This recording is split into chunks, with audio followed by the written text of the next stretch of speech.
Somerset, we played 14 innings and we lost 2-1. Anyway, but we battle, and I mean, Sugar Land's got the best team in the league, and they're a tough team, and we're gonna battle, we're gonna fight, and trying to win some games out here. Obviously it's tough, being on the road every game. What do you think your team needs to do differently in the second half season than as opposed to what they did in the first? Well, if you look at it, we lost like maybe 13, 14 games by 1 run. And we battle. I mean, we have to keep it up. We have to keep it up. Try to scrap and get runs. And our pitching is getting better, so we should be better the second half.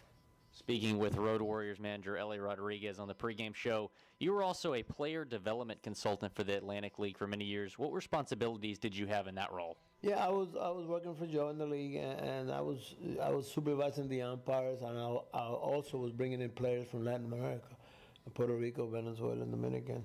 And I was the consultant.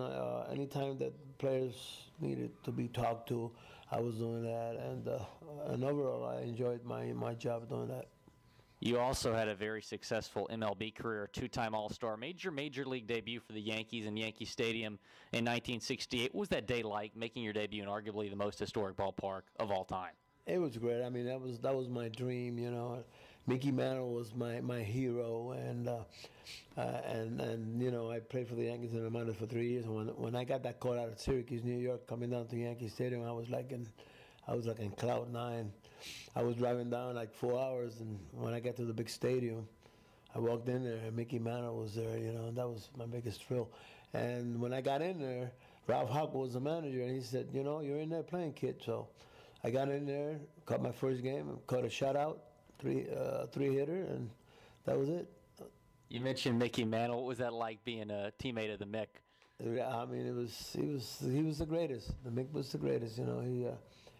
He was a humble man. I mean, he was my hero. And everybody liked Mick. Everybody loved Mickey Mantle. Two-time MLB All-Star Ellie Rodriguez is with us on the pregame show. You played with Dick Howser, Gene, Michael, and Hall of Famer Bobby Cox. All went on to become very successful managers. What did you learn from them that helped you once you became a manager? Well, I learned a lot. I learned that you have to know your players, and you have to be like them. When you manage and be around them, to know your players and know know who your players were. So that's what I was doing. That next season, after your rookie season with the Yankees, you played for the Royals, who were an expansion team. How cool was it to be a part of Kansas City's inaugural season? It was great. I mean, I felt like I was going to be a everyday player with the Royals, and I was very excited. That first year I made the All-Star team, so it was very exciting for me that year.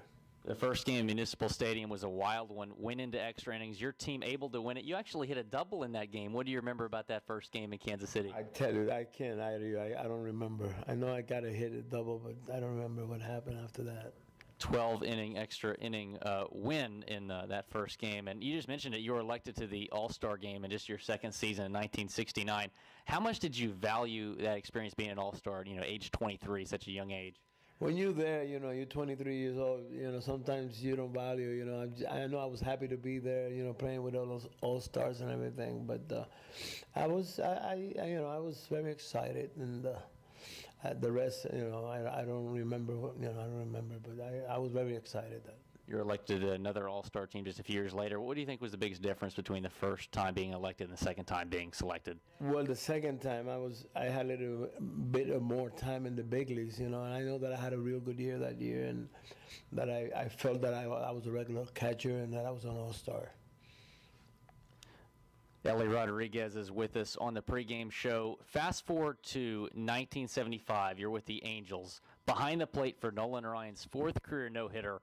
How special is it to be a part of that? That was very special, because I knew that he already had 3 no-hitters, and after that third out, I felt very special catching that fourth no-hitter. Looking back, would you say that was the greatest memory of your pro career? That was the second. The first memory was my first game in Yankee Stadium. I was a Yankee fan. Grew up in the Bronx in New York, and I that was my second best. Would you say that was the best game you've ever called, or was Nolan Ryan just spectacularly, a little bit of both? Would you say? Well, Nolan was the best. I mean, he had the biggest heart as a pitcher. I mean, I can't say much about. I can't say so much about Nolan. I've caught a few good games with Nolan. I caught one game that it was 19 strikeouts, and the other one was 20 strikeouts in 10 innings. I caught like 4 or 5 good games on Nolan, so he was the best. What was it, like working with him? That catcher-pitcher relationship, obviously important. What was it like working with, arguably the best pitcher of all time? Yeah, I mean, it was good. I mean, I got to know Nolan. I mean, 2 times spring training and everything, and I got to know him very well. I got to know where his pitches were, I mean, selections of pitches and the way he liked to pitch. So I got to know him very well. 1974 with the Angels was arguably your best year as a pro. You finished number 1 in putouts, assists, and runners caught stealing. Also set an Atlantic League record that season with 21 putouts in one game. What was it about that one season with the Angels that led to so much success behind the plate? Well, I mean, when I got there, when I got traded, I felt like I was the regular catcher there, and Bobby Winkles was my manager, and he gave me a lot of confidence behind the plate. He made me be a real good catcher that year. How much have you enjoyed, getting to be a manager again? You just mentioned that this is the first time you've managed a team in over 20 years. How much have you, valued this experience and enjoyed this experience being able to be a manager again? Well, I value it a lot because, I got back to, I have a lot of Latino players in my team. I know how much they needed this job and everything, and I value it a lot because these guys learn a lot, and they've really gone out as, playing their hearts out and everything. So I really value this job this year very much. That was 2-time MLB All-Star and Road Warriors manager Ellie Rodriguez on the pregame show. Back here in a moment. Hey Skeeters fans, have a worry-free kids birthday party here at Constellation Field. You and your guests will have everything you need, including access to our picnic plaza, pool, food, cake, and so much more. The birthday child will be able to throw out the first pitch, get a jersey with their name and number, and we will sing happy birthday to them on the dugout. Join us at Constellation Field, where we will do all the work so you can enjoy the game. Are you buying or selling a home in Longmeadow Farms, Aliana, Waterside Estates, Pecan Grove, New Territory, Greatwood, or Harvest Green? Depend on Kim Halstead and Coldwell Banker United Realtors at 281-777-1907. A multi-million-dollar producer and Fort Bend County real estate expert, Kim is uniquely qualified with a proven track record of success and almost 20 years of satisfied customers. Kim Halstead and Coldwell Banker United Realtors, 281-777-1907. Kids 12 and under get in free for every Wednesday home game this season at Constellation Field. Tickets are only available by calling the Skeeters box office at 281-240-4487 or 240-HITS, or visit the TDECU box office at the ballpark or online 24 hours a day at sugarlandskeeters.com. Gates open an hour before scheduled game times. Sugarland Skeeters, it's more than baseball. We are La Casina. Go Skeeters!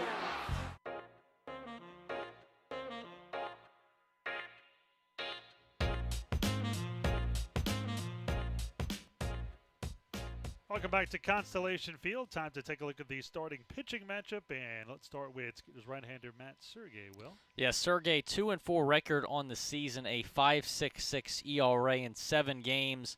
His last start, he looked pretty sharp. You mentioned he struggled in the first couple innings, but regrouped, able to get the win in that start against York, 5 2/3 in that one, just 1 earned run. He allowed 6 hits, struck out 6 through 80 in that game. You just mentioned it that he was on the disabled list for a large portion of that first half season, but able to get healthy once again and turn in a good start at York. Originally selected by the Brewers in the 45th round of the 2007 draft. Spent all of his career at the affiliate level in the Oakland A's system, peaking at high A. So we hope he can turn in a good start tonight, Ira. Well, he'll be opposed by southpaw Andre Caceres. 2-0, no ERA. This is only his third game, making his second start. only 6 1/3, 8 strikeouts, 2 walks. Last time out, he went 5 innings, did not allow a run, no hits, 1 walk. In fact, he hasn't allowed a hit yet in 8 1/3. 29-year-old lefty, 6'3", 205 from Queens, New York. Made his debut in 2011 with the Gateway Grizzlies of the Frontier League and pitched collegiately at Arkansas State. Was just recently signed by the Road Warriors on July 1st. Spent last year with the New Jersey Jackals of the Can-Am League, 6-7 with a 6.35 ERA in 18 games. 16 of those were starts. He has a career independent league record in 7 years of 18-14 with a 5.48 ERA, 70 games, 47 starts. And with the Florence Freedom in 2012, he was 7-3, really his best season, a 3.90 ERA. Casser has pitched 2 seasons at Connors State College, now is in Oklahoma before heading off to Arkansas State. Well, the national anthem ready to get underway, so we will duck out when we come back. The starting lineups and the first pitch. It is time to play ball when we return right here to Constellation Field in just a moment. Has your home or commercial insurance claim been denied or underpaid? At Morgan Elite Specialist Services, we know that the insurance claim process can be stressful. Our public adjusters have the experience to make this process as smooth, easy, and comfortable as possible, so you can get on with enjoying the things you're protecting. Learn more by visiting us online at messtx.com. That's MESSTX.com. Or call us today at 855-445-3404. We truly look forward to meeting you. Every Saturday home game at Constellation Field will feature a giveaway or a post-game concert for fans in attendance. Giveaway nights include such items as hats, Swats and Star Wars bobbleheads, a Tracy McGrady bobblehead, and much, much more. While the post-game concerts feature artist 80s sensation The Spasmatics, country bands with Roger Krieger and Jack Ingram, and even a Jimmy Buffett cover band. For a full lineup, visit SugarlandSkeeters.com for more information. Sugarland Skeeters, it's more than baseball. Where can you go to beat the heat and enjoy some wonderful shade trees on the finest deck in Fort Bend? The answer is Dry Creek Social Club. They offer a large selection of craft beers, fine wines, and handmade cocktails. Relax and enjoy yourself indoors or outdoors. They also have a large dance floor and feature live music and a great atmosphere. Conveniently located nearby at 3333 FM 359 between the Swinging Door and Pecan Grove. Come on over, 832-471-6668 for more information.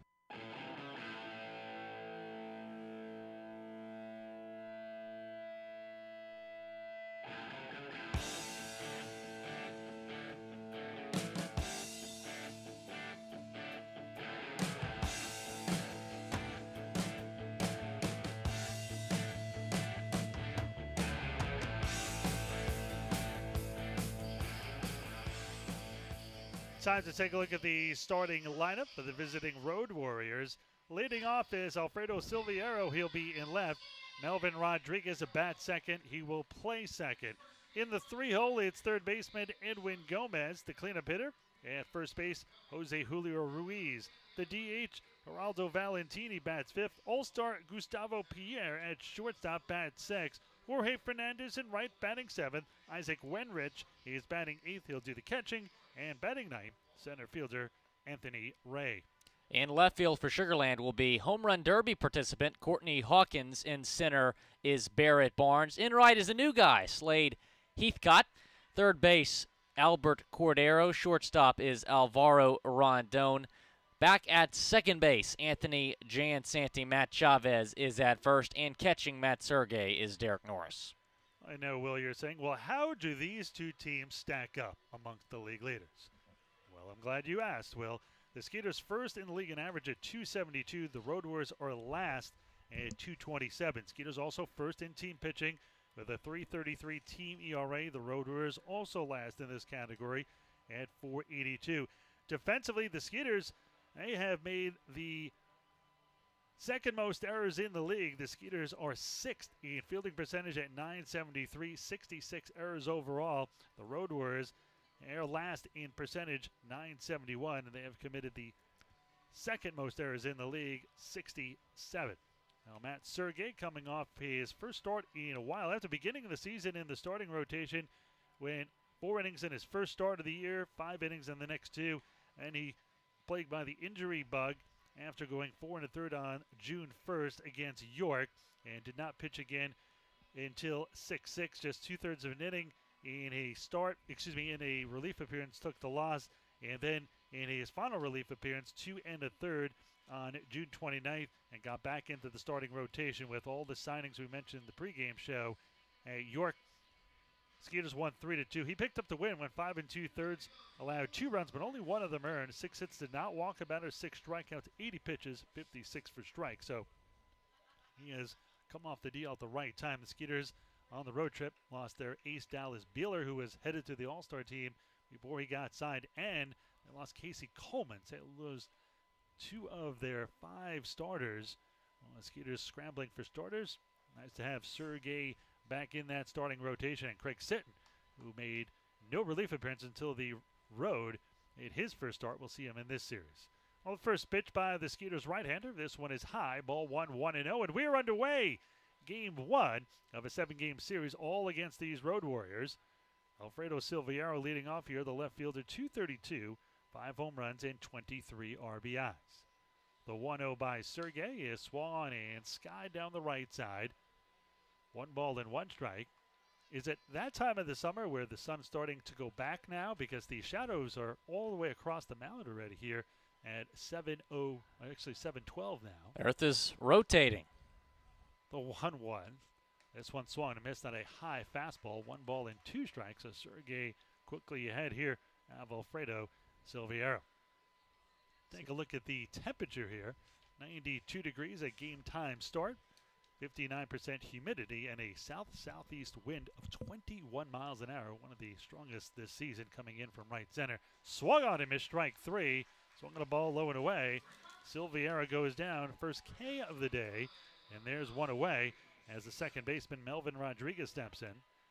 Rodriguez, 239, 4 home runs, and 15 RBIs. And you spoke to manager Ellie Rodriguez before the game. Well, and what did he think that his team really needs to do to get off to a better start? Now, I say that tongue-in-cheek because they're already 0-3 to start the second half, just like the Skeeters. He made a good point. He said in the first half they lost 14 games by 1 run. Wow. Means you need a little more hitting or better relief pitching. He just said they need to find better ways to win games, hold on to leads. And, that didn't surprise me because they were really competitive the first time they played this Sugar Land team. Well, most teams that struggle have that tough problem. Skeeters are probably the only team having it in bridging from their starter to their closer. They have an all-star closer in Andrew Johnston, formerly with the Skeeters. So he's a great closer, just a matter of getting to him. And when you have short outings by your starter and you extend a bad bullpen, that's going to lead to a lot of losses. It is impressive that they did lose a lot of one-run games. Swan is swung a little number foul just to the right of home. And Sergei ahead of now the second hitter he faced, 1-2 here on Rodriguez. Their last game of the first half season was a 14-inning nail-biter where they lost by 1 run, sure enough. And you are struggling for wins and you lose in 14. That's brutal. 1 ball and 2 strikes to count here on the left-handed hitting second baseman, Melvin Rodriguez. They'll set up inside. This one is high and tight, leaving the count at 2 balls and 2 strikes. Talking about 14-inning games, I don't know if you saw the Wimbledon match earlier today. It was the second longest Wimbledon match ever, 6 hours, 39 minutes. Yikes. 5 sets is a marathon, let alone 6 hours and 39 minutes. This one is swung and missed, strike 3, and Sergei up to a great start here. Strikes out the first 2 batters swinging. 2 outs, none on for Edwin Gomez. Gomez, 222, 3 home runs, and 11 RBIs. For the left-handed hitting third baseman. Gomez, a switch hitter, batting here from the left side. Gomez, no small fry. He was very good at third in the first time this series, in the first series against the Skeeters. 6'3", 175 from Puerto Rico. Played for the Joliet Slammers last year in the Frontier League. You're a big fan of the Slammers. Oh, yeah. 1 ball and no strikes here. Casser is also a Frontier League veteran. Get to see him in the next frame. He set up outside here. This one swung a jam shot off the fist foul just above us behind home plate. 1 ball and 1 strike to count.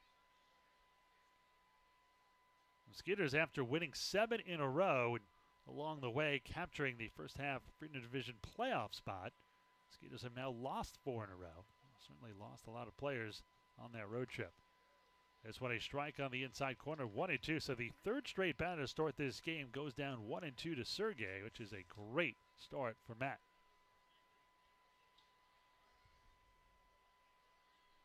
Long look in here by Sergei. Now he's ready. He'll wind and deal. And this one way inside, low and in. Lifts up the hands, ducks back the knees. 2 balls, 2 strikes, 2 outs. No score here, top of the first. Ira Liebman along with Will Scott. Ryan Posner later in the broadcast. If Sergei could strike out the side in the first here, I'll pass the boot. The 2-2. This one on the outside corner, strike 3. So he strikes out the side in order. 2 swinging, 1 looking, and they'll be passing the boot now. Mr. Sergei, great start for Matt. The Skeeters right-hander gets them 1, 2, 3. Road Warriors do not score here in the top of the first. Skeeters coming to bat for the first time when we return. Has your home or commercial insurance claim been denied or underpaid? At Morgan Elite Specialist Services, we know that the insurance claim process can be stressful. Our public adjusters have the experience to make this process as smooth, easy, and comfortable as possible, so you can get on with enjoying the things you're protecting. Learn more by visiting us online at messtx.com. That's MESSTX.com. Or call us today at 855-445-3404. We truly look forward to meeting you. Hi, this is Ira Liebman, voice of the Sugarland Skeeters. I'm here to tell you about our brand new Skeeters Speakers Bureau. Make your next occasion special by inviting one of our outstanding Skeeters players, coaches, or front office staff as a guest speaker. If you'd like to schedule an appearance for your club meeting, sports banquet, or any other group outing, go online to sugarlandskeeters.com and click on the Speakers Bureau link under the Community tab. Hope to see you soon, and go Skeeters! Uh-oh. He's stripping. Oh, you know Spring what? Free Must Trampoline. be some The bad perfect way to luck go coming for you outside because and she be just lost active. the race. Jaden Your is family gonna will be enjoy the our thrill winner. of a trampoline that keeps them safe and engaged all year long, right in your backyard. Visit us in Katy or online at www.springfreetrampoline.com. Smart in safety, smart in quality, smart in innovation. Spring Free Trampoline.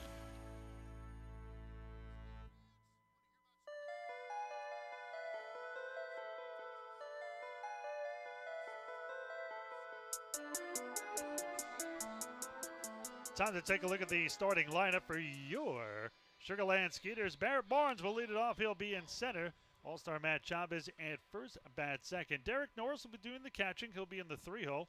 Cleanup hitter and home run derby participant Courtney Hawkins, he'll be in left.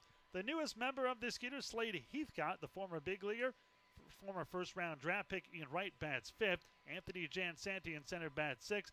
All-star third baseman Albert Cordero bats seventh. Batting eighth, Dennis Phipps, who'll be the DH. And batting ninth, Skeeters shortstop Alvaro Rondon. Alfredo Silviero, the left fielder for the Road Warriors. In center is Anthony Ray. Jorge Fernandez is in right. Edwin Gomez will be the third baseman. Gustavo Pierre, he was an all-star. He'll be at short base. Melvin Rodriguez, the second baseman. Jose Julio Ruiz at first, and catching Andres Caceres is Isaac Winrich. A lefty finishing his warm-up tosses here. Caceres 2-0, no ERA. This is his third game, second start, 6 1/3, 8 strikeouts, 2 walks, has not allowed a hit yet. Last time out in a 4-0 win, he went 5 shutout innings. Again, no hits, 1 walk, 6 strikeouts through 70 pitches, 46 of them for strikes. Just signed recently over the past couple of weeks. Road Warriors signed him on July 1st. Caceres last year in the Can-Am League for the New Jersey Jackals, 6-7 with a 6.35 ERA, 18 games, 16 of them 4 starts. His career record, all in independent baseball, 7 seasons. He is 18-14 with a 5.46 ERA. Well, Barrett Barnes probably was not glad to see the All-Star break. He was on fire, up to 256 now with 4 home runs and 21 RBIs for Mr. Barnes. 16 for 51, a 3.14 ERA since coming off the DL in 13 games. He went off the DL on June 19th. Time for second in the Atlantic League in walks with 40 now, and tied with a league lead with 8 hit-by pitches. So talking about taking one for the team. The 0-1 is fouled just to the net in front of us. That almost scooted over there, Will. And you were too busy looking up information. Would hit you right in the head. Doing a good job. I almost got hit at the analyst. Astros game the other day. I was hoping it was coming right to me. It fell about 2 rows in front of me. I thought I might have had my first foul ball. It's like that South Park episode. It's coming right for us. The 0-2. This one is grounded right side foul. One count remains 0-2. That is Skeeters' Game 4 starter, Craig Sitton, who's celebrating a birthday today. So happy there we birthday go. To Craig Sitton. He is 30 years old today. That's a big one. Yes, indeed. Candy doesn't taste as sweet anymore. Need a cane coming out of the dugout. This one is just off the outside corner. 1 ball and 2 strikes. I guarantee when I turn 30, candy's going to taste just as good. You're going to turn 20 next year, or months in from now, actual weeks before the season's over. So I'm going to tell you, not a teenager anymore. Very old man now. Kind of in that between my knees are already struggling. This one is high. 2 balls and 2 strikes to count. Might need an escort to class. I don't think that. Well, that might be necessary because of all the snow. He might fall and can't get up. The 2-2 here by Caceres, the southpaw. Check swing, but nope, he went around there. And so far, all outs in this game recorded via the K. It's the first striker for Caceres. That'll bring in Matt Chavez. All-star first baseman, 328, good for 3rd in the league, 5 home runs, 39 RBIs, good for 5th in the league. I found a very interesting note about, actually a couple of interesting notes about Chavez on a pregame interview on the road. He was drafted as a pitcher through in the mid-90s, didn't have a lot of good off-speed stuff, so the White Sox drafted him and they say, hey, we want you to go to summer ball and pitch. And the coach there said, no, you're a great hitter. I want you to hit. So he couldn't disobey his coach, so he winds up hitting. And then the Sox say, hey, how come you didn't pitch? So they said, you know what? Go back to college. And he wound up becoming a really good hitter and didn't get drafted a second time, unfortunately, but eventually got to affiliated baseball. And having the All-Star campaign he has, I'd be surprised if he is not picked up at some point. Just a terrific season, both offensively and defensively. And, normally you see a first baseman, you think, he plays first because he doesn't have an arm. Well, Chavez is really the exception to that. The 1-0 from the southpaw. This one swung and fouled back into the net. And I found out about his routine. He says, reason he goes from, as he's doing it right now, goes to those I've been wondering gloves, about this the whole season. The helmet, and he's going to go to his belt like he always does. He said he started doing that to kind of be in sync. He felt when he went through this routine, he was ready. But more importantly, he said that he wants to break up the momentum of the pitcher. And sometimes the umpire or the pitcher might get mad, but he's not going to let the pitcher dictate it. And I said, good man. You shouldn't as a hitter. Very interesting. So now we know. And knowing is and he's consistent with that routine as well. I mean, it's not like he's just doing random things to get in the pitcher's head. Every pitch he steps out and does that. Well, it's working. Hitting 328, 3rd in the league, so keep it up. And he had some monster seasons that we need to talk about as well. 2-1. This one is stroked into left center field for a base hit. Oh, Chavez begins post-All-Star break, the way he's been hitting all year with the single. So 1 on and 1 out. First hit of the ball game. No score here. Bottom of the first. That'll bring in Derek Norris. Norris, 264, 5 home runs in 29 RBIs. And this is another guy who was hitting very well just before the break. In fact, last 16 games, 21 for 60, a 350 mark. He has scored 8 runs, 2 doubles, a home run, 8 RBIs, and also 6 walks. So on base 27 times in the last 16 games. Norris caught for the first time in the very last game before the break. He was nursing a little bit of a hammy. Doing a little DH at first base, but his bat was still as good as ever. This one is a little bit high. 1 ball and no strikes to count. No score here in the bottom of the first. Shadows now almost all the way across the infield. The only one in the sun is shortstop Gustavo Pierre. The southpaw, Caceres, gets the sign. They set up outside on the right-hander hitting Norris. This one is a fastball that just missed. Hit the mitt perfectly, but just about an inch or two outside, 2-0. Norris extremely patient, amongst the league leaders in walks. Just has great discipline and a great eye for the plate. The 2-0 here by the lefty. Again, they set up away, and this one is swung and fouled back into our right. 2 balls and 1 strike. Norris currently 4th in the league, actually technically 3rd, with 2 people tied for 2nd. 37 walks. Jared Mitchell of York is 1st with 42. We found out, interesting enough, that Mitchell was drafted in the same round as a new member of the Skeeters who's coming up here in a few batters, Slade Heathcott, the former big leaguer. The 2-1, swung and missed. Strike two, I got something for you. Go. Mitchell, drafted out of LSU. Heathcott was committed to play for LSU. Interesting. How about that? Could have been on the same team in that championship squad. Well, I guess they didn't miss Heathcott since they did win the national championship in football and baseball. 2 balls and 2 strikes to count here on Norris. They set up low and away this time. The lefty deals. This one swung and missed. So 5 outs on both sides, all strikeouts. 3 by Sergei, who got the Road Warriors 1-2-3 in the first. Strike out the side in order. And Chavez a single between these 2 strikeouts, but still all outs recorded via the K. Nothing has touched the ground or the air yet, except for that single. In steps Courtney Hawkins, back from the All-Star game, also was in the Home Run Derby. 265, 13 home runs, 47 RBIs. Home runs 2nd in the league, RBIs are 3rd. Hawkins, again, doing a nice job going the other way, as he did throughout that great hot streak towards the All-Star break. Fouled that one off the fist to the right side. No balls and 1 strike here on Courtney Hawkins. Hawkins' last 18 games hitting at a .381 mark. That is just smoking hot. 24 for 63. He has scored 13 runs, 2 doubles, 4 home runs, 11 RBIs, and also drawing walks. He walked 7 times during those 18 games. So between his 24 hits and 7 walks, talking about getting on base 31 times in 18 games, just short of twice a game. No balls and 2 strikes here on Hawkins, who stands very close to the plate, deep in the box, and has an open stance and swings and misses here. Nope, just gets a piece of that. Count remains no balls and 2 strikes here on Hawkins. Speaking of first-round draft picks, Hawkins, a former first-rounder out of high school in Corpus Christi, was the 13th overall pick in 2012. Long look in here by Caceres. See if they go back outside here. They do. And the 0-2.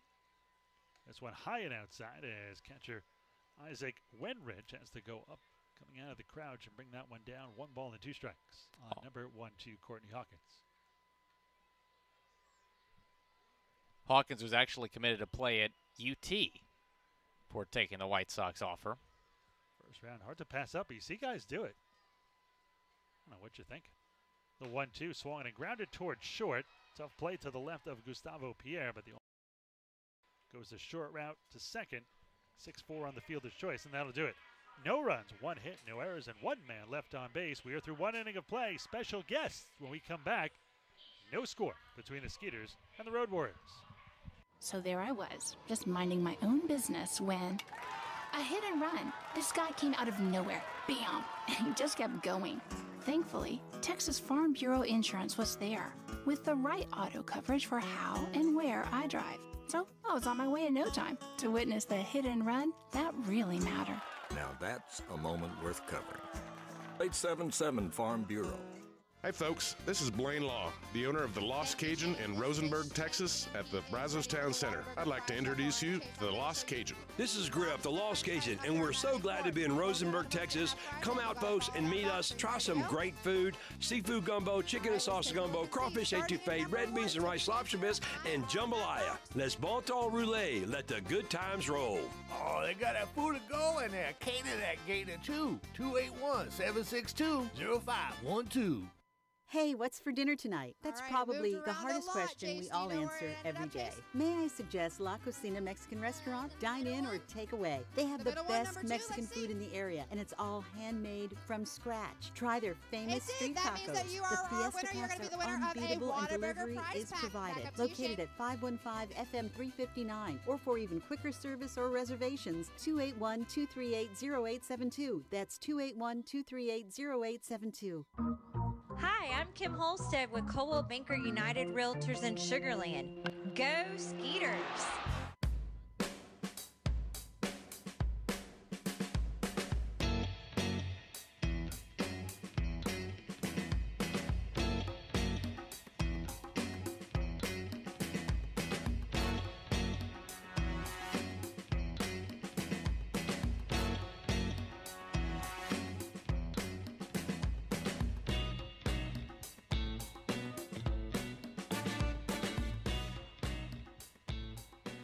Top of the second, no score in this one. Road Warriors batting here for the second time after a masterful job of Matt Sergei striking at the side in order in the first. So after going 1-2-3, we'll face the meter of the order 4, 5, and 6. Jose Julio Ruiz, Geraldo Valentin, and all-star shortstop Gustavo Pierre. And as promised, special guest here in the booth, Kyle Van Hook, who is a area scout here with the Indians, but he is not here to scout me and Will as part of the broadcasting scouting team, which I am all for, by the way, as this first pitch is a strike down the middle, 0-1. Hey, he said he had our contracts in his car. Yeah, I don't see that contract, Kyle. Where is it? I can go get it whenever you need it, Ira. Nice. We'll get it right after this break. Absolutely. Now, you're here actually for the second annual Skeeters and Scouts golf tournament featuring our own Pete Incaviglia, Skeeters skipper. And tell us a little bit about that. How do people sign up, and what's it all about? Well, we started last year to raise money for the Skeeters Foundation, and we have an extension of our Scout Association called the Fallen Scout Fund. And is that for scouts who are kind of having trouble? Scouts who are having trouble. I give an example. Last year, two scouts who lived in the Rockport area had their houses damaged. We were able to give them quite a significant amount of money to help them with their repairs. And scouts in need, as people know, scouts don't make a lot of money, so we try and help out whenever we can. Scout up in the Northwest. So you have a lot in common with broadcasters. Yeah, yes, sir. We don't. This one is swung and tapped right back to Sergei. High atop the mound, floats a little lollipop throw to first. 1-3 on the putout. It's the first time they've gotten wood on the ball. 4 up, 4 down so far for Sergei. And that'll bring in Geraldo Valentin, the DH. Yeah, we haven't limited our help to just scouts, anybody in the baseball community. So if there's a broadcaster that was in need, we helped a scout up in the Great Northwest, up in Seattle. A few years ago, his son got killed in a car accident. Didn't have enough money to pay for the funeral. We were able to give him about $2,500 to help out. So people don't realize that. I mean, just because you pass away, it doesn't mean there's not a lot of cost involved. Yes, sir. That's right. So we had our first annual tournament last year, and a pretty good tournament for the first year. Had about 100 golfers, but we want to expand on that and get it really big in the next few years. And we've gone live on our website. That's where they'll sign up. And the other part of the proceeds benefit the Skeeters Foundation. One swung on, popped up, shallow left center field. Skeeters shortstop Alvaro Rondon is going to be called off by left fielder Courtney Hawkins, and there's quickly 2 down. And talk about how people sign up for this. What are some of the different golf packages that they can sign up for? Yes, sir. We have a website. It's TexasBaseballScouts.com, TexasBaseballScouts.com, just spelled out. You go in there, click on the golf tournament tab, and we have a $5,000 sponsorship package, a $2,500 sponsorship package, a $1,500 sponsorship package, a team of 4s, $550, single golfers, $150, a whole sign is $150, and they can also just put in a donation if they can't play. I've got a good one for you. Will not only has the sponsorship dollars, but he is a fabulous golfer. I mean, stop. I would not say fabulous golfer. Breaking 100 is good for me. hey, you probably beat me, but it's a great day. November the 12th. It's a Monday in November. It's at Sugar Creek Country Club. We had a great time this past year. We'd like for everybody to sign up and come out and join us. The 0-2 here by Sergei, swung and a miss. You got time to stick around for another half an inning? Yes, sir. Fourth, second straight 3 up, 3 down inning. Kyle Van Hook will still join us, the Indians local area scout. We'll talk some more Skeeters and Scout golf tournament when we get back here in just a moment. Skeeters and Road Warriors are scoreless. Salon Evan and Day Spa is the premier Aveda Concept salon in Sugar Land. Locally owned and family operated since 1989. Let our Aveda trained stylists take you to the highest level of satisfaction with the latest techniques for coloring, highlighting, and precision haircuts. Treat yourself to our famous Aveda facial, a relaxing massage, or a signature manicure and pedicure. Have an ultimate salon experience today at Salon Evan and Day Spa. 281-980-5160. 281-980-5160. Hey fans, come bring the family for one of the most exciting nights of the week here at Constellation Field. Firework Friday, where we celebrate our Skeeters like it's the 4th of July. With music and a fantastic fireworks show after each and every Friday home game that's included with your ticket purchase. We'll be doing this every Friday through the entire Skeeter season. So start off your weekend with the band. For more information, contact us at 281-240-HITS or visit us on the web at sugarlandskeeters.com. Back up to you, Shane. Attention decoholics and treasure seekers, Junk Hippie is coming to town, July 14th from 9 till 6. Junk Hippie invites you to check out their incredible one-day marketplace. Come explore over 150 vendors with vintage, boho, handmade and retro items you can't find anywhere else. Food trucks and plenty of fun will be on hand at the Fort Bend County Fairgrounds for this unique event. Named a top vintage event by Country Living and Flea Market Style magazines, you don't want to miss this one day only, Junk Hippie happening. You can find out more about Junk Hippie at junkhippie.com.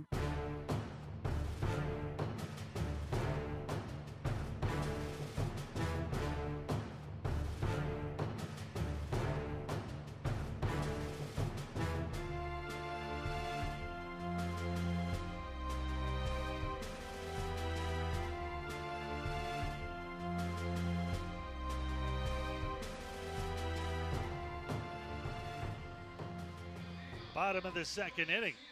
Skeeters will bat 5, 6, and 7. Slade Heathcott, Anthony Jansanti, and Albert Cordero. Still joined here in the booth by Indians area scout Kyle Van Hook, talking a little Skeeters and Scouts golf tournament, the second annual one featuring Skeeters skipper Pete Incaviglia. First of all, we didn't even talk about this. Date, time, registration, tee times, all that good stuff. Yes, sir. Monday, November 12th, Sugar Creek Country Club, right down the road. Tea time is 11 a.m. Registration 9. Tea time at 11. We'll have lunch provided, and there's a dinner afterwards with a little award ceremony. We had a silent auction, as well as a live auction last year. This one is swung on and a slow roll to right side. Heathcott might beat this out. The throw to first, not in time. You can see that coming, developing a slow roller towards second. Nice play by the first baseman Jose Julio Ruiz, who tried to feed it to Andres Caceres, but just a little bit late. And Slade Heathcott, the former big leaguer, in his first at bat as a Skeeter, beats it out for an infield single. 1 on, none out for Anthony Jansanti. Now, who benefits from the Skeeters and Scouts golf tournament, Kyle? Well, the proceeds are split between the Skeeters Foundation, which helps local education causes here in town, and then the Texas Scout Association Fallen Scout Fund. And like I said, anybody involved with baseball that has a need, financial, medical, disaster, whatever happens in their lives, we've been able to help quite a few people. There goes Slade. The throw down to second is in time. Slade Heathcott gets his first single in his first at bat. Also gets caught stealing for the first time. So 1 out. Anthony Jansanti will bat here with nobody on now. No score here in the bottom of the second. Ira Liebman, Will Scott are joined here by local area scout for the Cleveland Indians, Kyle Van Hook. 0-1 the count here on Jansanti. They set up away, and the 0-1 is inside, missed the target by a bit. 1 ball and 1 strike with 1 out. Now, where can someone sign up for the Skeeters and Scout golf tournament? TexasBaseballScouts.com. Spelled it out. It's kind of long, but we thought it was easy to remember. TexasBaseballScouts.com. You go click on the tab, and there will you can sign up for the 4 or 5 different packages. It has an explanation with the times, directions, everything's on the website. Are you in this tournament? You got Absolutely, yes, As sir. the executive director, you're also involved. Nice. I'm playing and I'm trying to win. Ira. Look out! Oh, okay. The competitive juices Speaking get like flowing. A former athlete. Yes, sir. That's right. The competitive juices get flowing. But we'd like to fill this thing up and help 2 great causes, and also would like to mention that for the first year. This is Pete's first year. He's going to get involved. We may have some players out there. There's a chance to play with some scouts. Maybe that some of our scouts are going to play in it. So it's a real good time. Like I said, you get lunch and dinner with the golf. The 2-2 here from the left-hander, Caceres. This one swung and tagged towards left center field. This one in no man's land. Diving is left fielder Alfredo Silviero. Can't catch it. Big turnaround first for Jansanti, but he's going to hold on here with a very long single. Now Anthony might try to steal as well. So 1 on, 1 out. All-star third baseman. Switch hitting Albert Cordero will step in. The switch hit will bat here from the right side against the southpaw Caceres. And how is your golf game, Mr. Competitive? I like the game's going real well out here tonight. Wow, if that's a cop-out like I've never that's seen. right. It. No, you might be able to dodge a baseball or a golf tournament, but you can't dodge my question. Most baseball players have tremendous slices, and I'm no different. But I have fun. I don't get cheated now. I have great slices, but that's when I go to New York to get pizza. That's right. That's right. This is my first time out here. This is very impressive. Yeah, I'm born and raised in Houston. Never been to a Skeeters game, and this has a shame. Yeah, it's and I've heard about the atmosphere and the crowds out here, and boy, what a great atmosphere. So how long have you been a scout for the Indians? Been with the Indians about 6 years. I was with Seattle for 13. I coached before that. Born and raised in Houston. Okay, I got to ask you the big question: Who's your big one? Who's the guy you scouted and he was signed and? You're the guy who signed him. Well, unfortunately, I don't have anybody that's had a prolonged career. But Rob Johnson from University of Houston caught in the big leagues for 5 years, nice. and had several other get cups of coffee. We measure our success by how many big leaguers we sign, but sometimes that's out of our control. So sometimes just filling a system, signing guys that become good A, exactly, AAA exactly. players. Yeah, those help your system. And I scouted Slade Heathcott and Courtney Hawkins both. Yeah. The 0-1 as Jansanti was on the move there. We'll have to come back. No balls and 2 strikes. So what impressed you about Heathcott and Hawkins when you saw them as Well, youngsters? Courtney, they were both first-round picks. They were both tremendous athletes. Courtney had tremendous power. I remember as a high school kid hitting them just, into the nighttime. And Slade was a little more of an athletic guy that could do, but Courtney had the power. Slade actually could have gone either way as a pitcher or as a hitter. So he was a two-way guy. So why didn't the Indians sign either one of those guys? Well, is my obvious question. When you get to the draft, you never know how it's going to fall. That's true. So. And Jansanti might get picked off here. A high throw to first. He was already on the move to second. Had to get back with his momentum, carry him towards second base. The throw was high. Otherwise, Jansanti was dead to rights. A big break there. Trying to go on an 0-2 pitch. Of course, he is second on the team in steals. Anthony is 12 for 14 in stolen base attempts, only second to Alvaro Rondon, who is 17 for 20. 0-2 the count here on Cordero. Caceres looks at first. Jansanti with another decent lead. Probably won't go here. No starts and stops. The throw down to first, not in time. So you also coached at San Jac and U of H, correct? Yes, sir. Go Cougs. That's right. Eat 'em up Cougars and the San Jacinto Gators, who won the national championship in 1989 and 90. It's been a long time. And then I was the head coach at Blinn College in Brenham for 8 years, and then took a turn and went to the scouting community and started out with Seattle. So did you guys benefit from, I guess that was just past Clemens and Pettit type errors, and kind of this one is swung in. Scott to right center field. Jansanti at second base going to have to hustle back. Here comes a throw from center by Ray, and he's going to be doubled up. I don't know why Jansanti didn't pick up that ball. That will go down as a double play, 8-3, and that will appreciate the time. Thanks for joining us again. Where can people find out about Skeeters and Scouts, the second annual golf tournament? TexasBaseballScouts.com. I'd like to thank you, Ira, for letting me on, Sure. and Jay Miller for helping, for letting us team up with the Skeeters Foundation. TexasBaseballScouts.com. Kyle Van Hook, local area scout, and the executive director of the second annual Skeeters and Scouts golf tournament. No score. We are through 2, and we're scoreless between the Skeeters and Road Warriors. Back in a moment. Where can you go to beat the heat and enjoy some wonderful shade trees on the finest deck in Fort Bend? The answer is Dry Creek Social Club. They offer a large selection of craft beers, fine wines, and handmade cocktails. Relax and enjoy yourself indoors or outdoors. They also have a large dance floor and feature live music and a great atmosphere. Conveniently located nearby at 3333 FM 359 between the Swinging Door and Pecan Grove. Come on over. 832-471-6668 for more information. Sweet 96 is a brand new radio station designed just to serve Sugar Land and Fort Bend County. But we can't build the best without your help. Spread the word about our good work and we'll do the same. Like us on Facebook at Sweet 96 FM or drop us an email at our website, sweet96.com. Together, we will build a better city and Fort Bend County. If it's important to you, it's important to us at the all-new Sweet 96. Are you buying or selling a home in Longmeadow Farms, Aliana, Waterside Estates, Pecan Grove, New Territory, Greatwood, or Harvest Green? Depend on Kim Halstead and Coldwell Banker United Realtors at 281-777-1907. A multi-million-dollar producer and Fort Bend County real estate expert, Kim is uniquely qualified with a proven track record of success and almost 20 years of satisfied customers. Kim Halstead and Coldwell Banker United Realtors, 281-777-1907.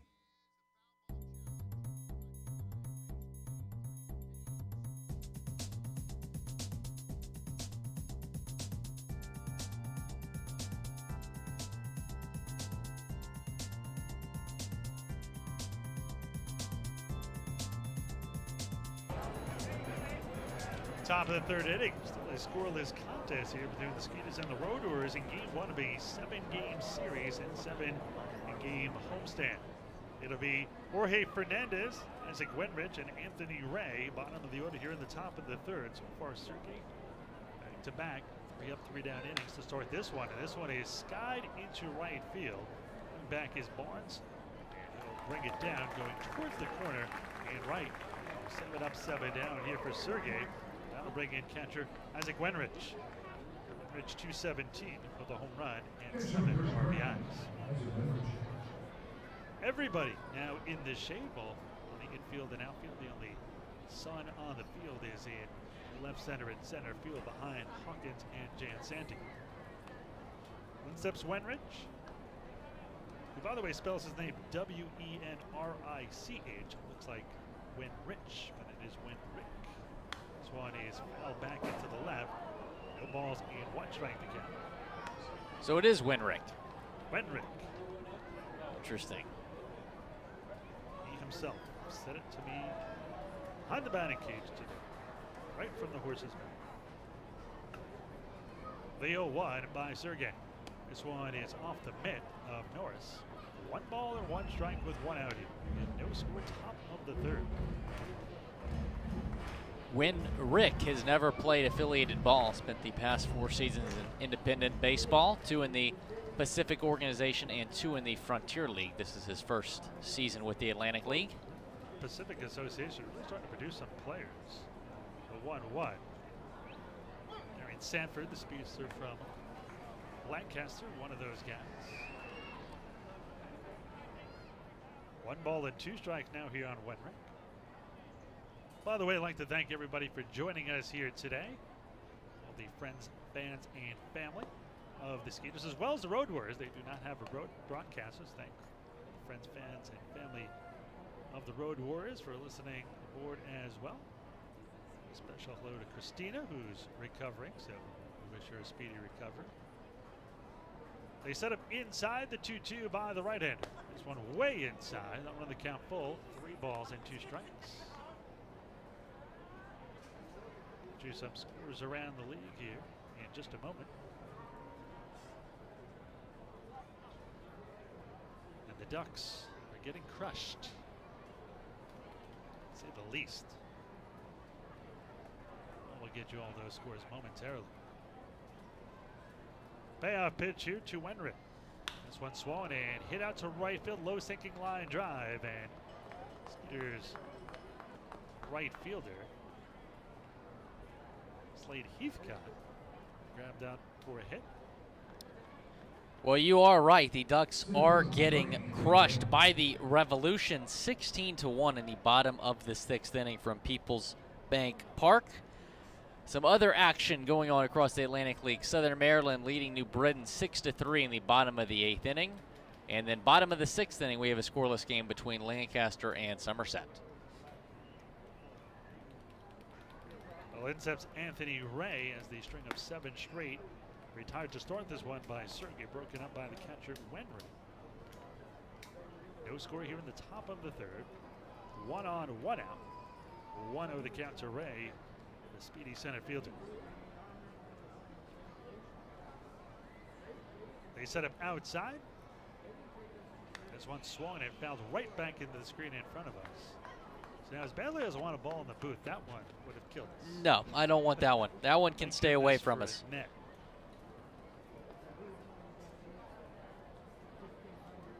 We've seen them extending netting in Major League Baseball. They did it here. In fact, the Skeeters were the first to do it in the Atlantic League. This one is outside. 2 balls and a strike here. Well, Major League Baseball, it's now across the dugout as well.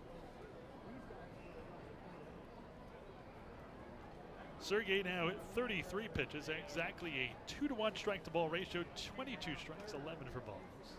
The 2-1, there goes the catcher. He's going to have to come back in. Runner's having trouble picking up the ball into right field. Heathcott has it. Toss it into first as Wenry hustles back to first. So 2 outs, 1 off. We go back to the top of the order with Alfredo Silveira.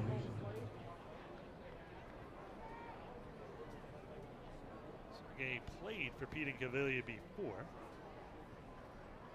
Becoming very valuable here again. 2016 with Laredo. Rondon, Sergei, the departed Kyle Winkler, and Dennis Phipps all played together. Righty-righty matchup here for the Skeeters right-hander Matt Sergei. This one swung and hit high in the air to center, but playable. Barnes is there, and he'll one-hand it for the final. So no runs, 1 hit, no errors, and 1 man left on base. Middle of the third inning, still scoreless here at Constellation Field. So there I was, just minding my own business when a hit and run. This guy came out of nowhere, bam, and he just kept going.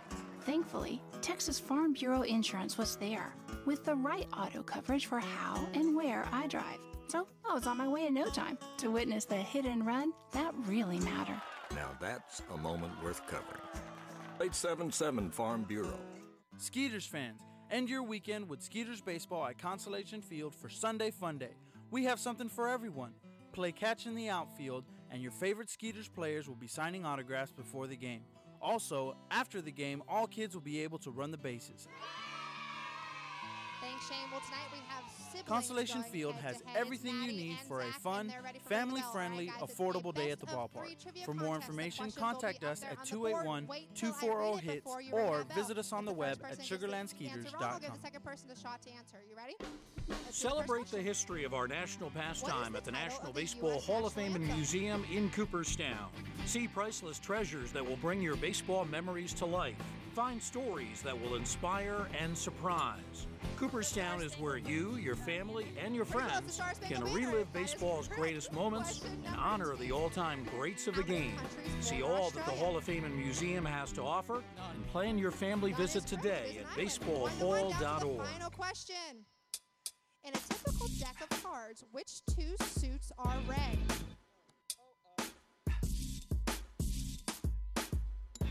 Hearts and diamonds. Hearts and diamonds is correct. We're going to have to give an assist to the guy in the audience, but Zach's going to be our winner tonight of Ring the Bell. Back up to you, Shane.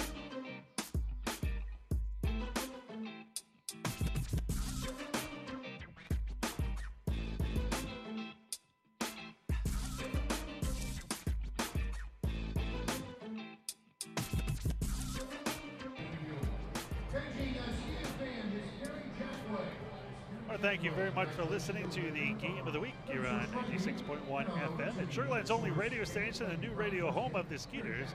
Listen to the Friday Night Game of the Week right here each and every Friday night, both at home and on the road for the entire 2018 season, as well as the playoffs. 96.1 FM and the Skeeters, it doesn't get any sweeter. No scores. We move to the bottom of the third inning. It'll be Dennis Phipps, Alvaro Rondon, and then back to the top of the order with Barrett Barnes, 8, 9, and 1. Phipps 259, 6 home runs and 20 RBIs for the Skeeters. Right-hand hitting DH. Last 16 games have not been kind to Phipps. A bit of a slide, hitting just 167, going 10 for 60 during that span. First pitch to Phipps, swung and hit towards short. Gobbled up by Pierre. throw to first in time. Quickly, one pitch and one out. We'll bring in Alvaro Rondon, 279, no home runs and 23 RBIs. And Alvaro might set an Atlantic League record for the most RBIs without a long ball. Well, we saw one come close in the last series, went all the way to the warning track. He only has 2 career home runs, one in each of the last 2 seasons. It'd be very tough for him to get it here at home. I'm thinking on the road, maybe York or Southern Maryland. Somerset's difficult. Long Island's difficult. Maybe at the Road Warriors Park. Oh, I'm sorry, there is no Road Warriors Park. Ouch. 127 road games. You gotta tip your cap to them. That is tough road, no pun intended. This one down the middle for a strike. 0-2. See, Rondon has 2 career home runs in 316 professional games. Last year he had 1 with the Air Hogs, and the previous year he had 1 with Laredo. The 0-2. Swung a hit towards short, but through the left side for a base hit. He gets us past his counterpart. 1 on and 1 out. You can bet your bottom dollar that Rondon with his 17 steals, which, by the way, is 4th in the league, is going to be going here at some point. Well, he only has 2 career home runs, but that's his 309th career hit in his 317th game. Too shabby. Back to the top of the order with the Skeeters center fielder Barrett Barnes. Barnes 256, 4 home runs and 21 RBIs. Skeeters now have 3 former first-round draft picks in their starting lineup in Barnes, Hawkins, and the newest member of the Skeeters, Slade Heathcott. Throw to first. Was the speed of Rondon. It doesn't take long to learn. We got to talk about Barnes' walk-up song. What is Barnes' walk-up? "In My Feelings" by Drake. Have you done the "In My Feelings" challenge? I don't get down with these fly-by-night challenges. The ice bucket, all that stuff. Well, what's the new challenge? So the "In My Feelings" challenge is you literally just jam out to this song. And allowing you to do that with those crazy dance moves of yours. I mean, I've seriously considered doing it myself. This one is chop foul just off there. Is this like twerking, or what was the other one where everyone just went crazy? There was no rhythm to it. It was that song, and everybody just went nuts. And some people would just stand there and let do me nothing. think about it. It was the this was about 6 years ago, wasn't it? Yeah, Shane, our PA. Harlem Shake. That was it. That was the one. But no, this one, you got a lot of celebrities doing it.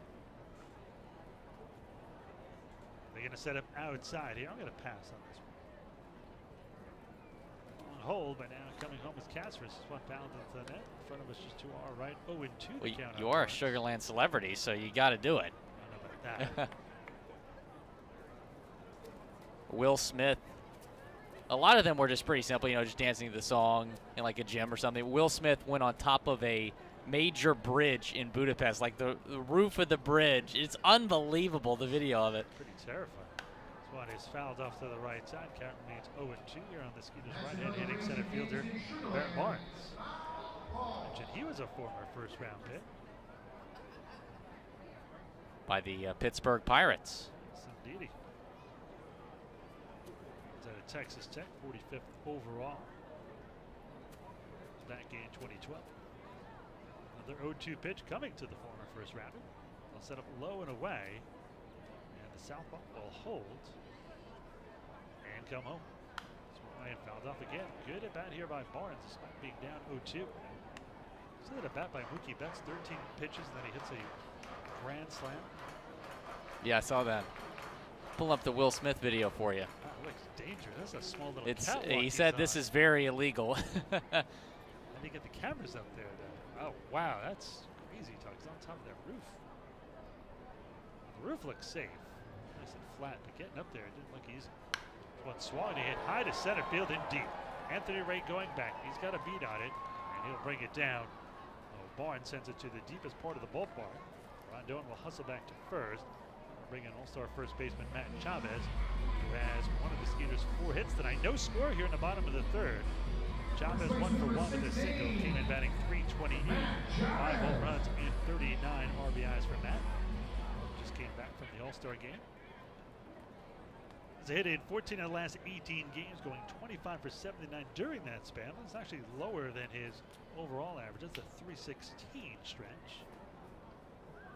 During those 18 games, he's driven in 10 RBIs. We're starting to pick it up RBI-wise. Comes in 5th in the league at 39, looking for number 40 here. First pitch is foul down the right side.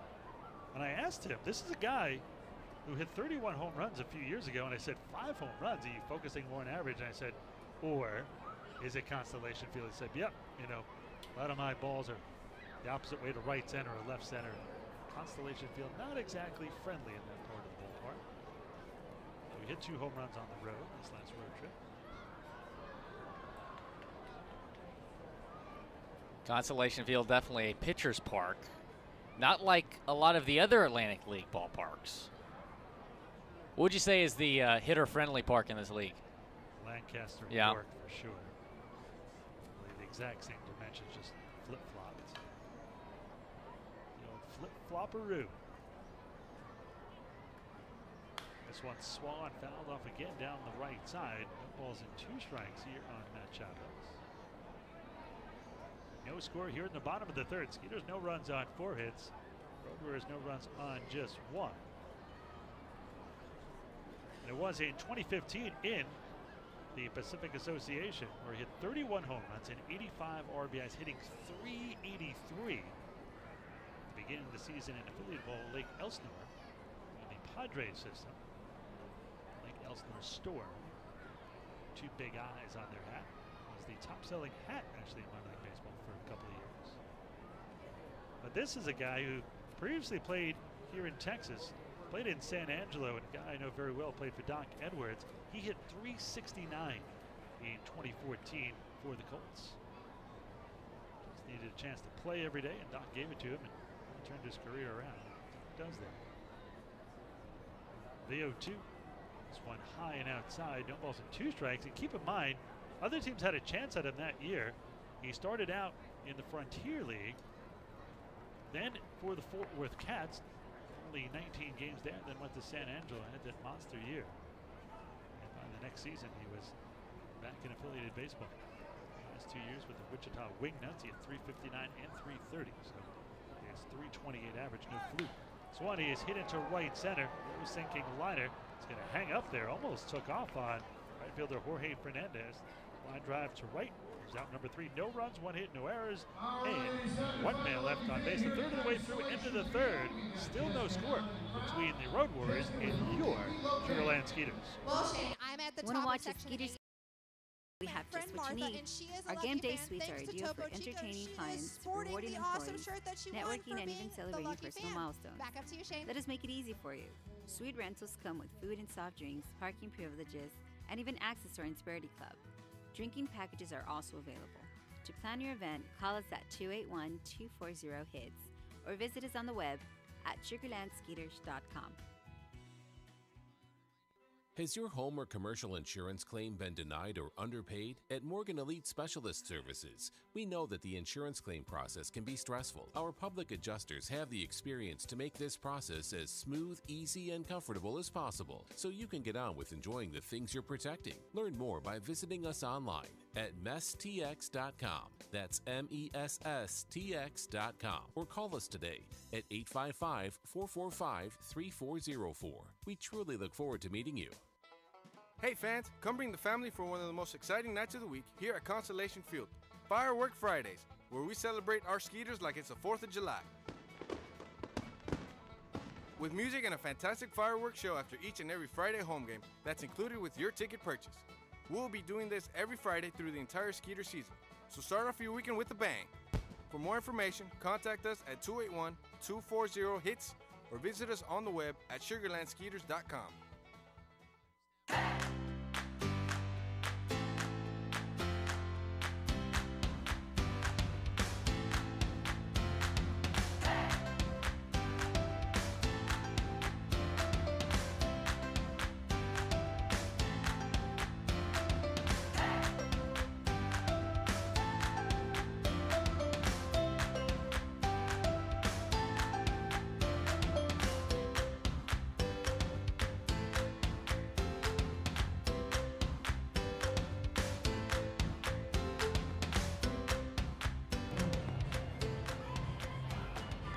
top of the fourth inning.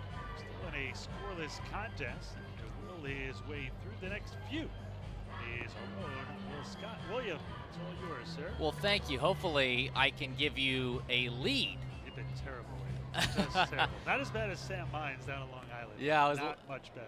Yeah, I was listening to y'all's broadcast, and he kept saying, "Oh man, I wish I could give you back a lead," but unfortunately, it was a rough road trip for the Skeeters as they tried to rebound against the Road Warriors here to start the second half of the season at Constellation Field. Skeeters 0-3 to begin the second half season. This is their first home game of the second half. Melvin Rodriguez steps in, the second baseman. And he looks at strike one right over the plate from Matt Sergei, who has thrown 3 scoreless innings thus far, has just allowed 1 hit and no walks.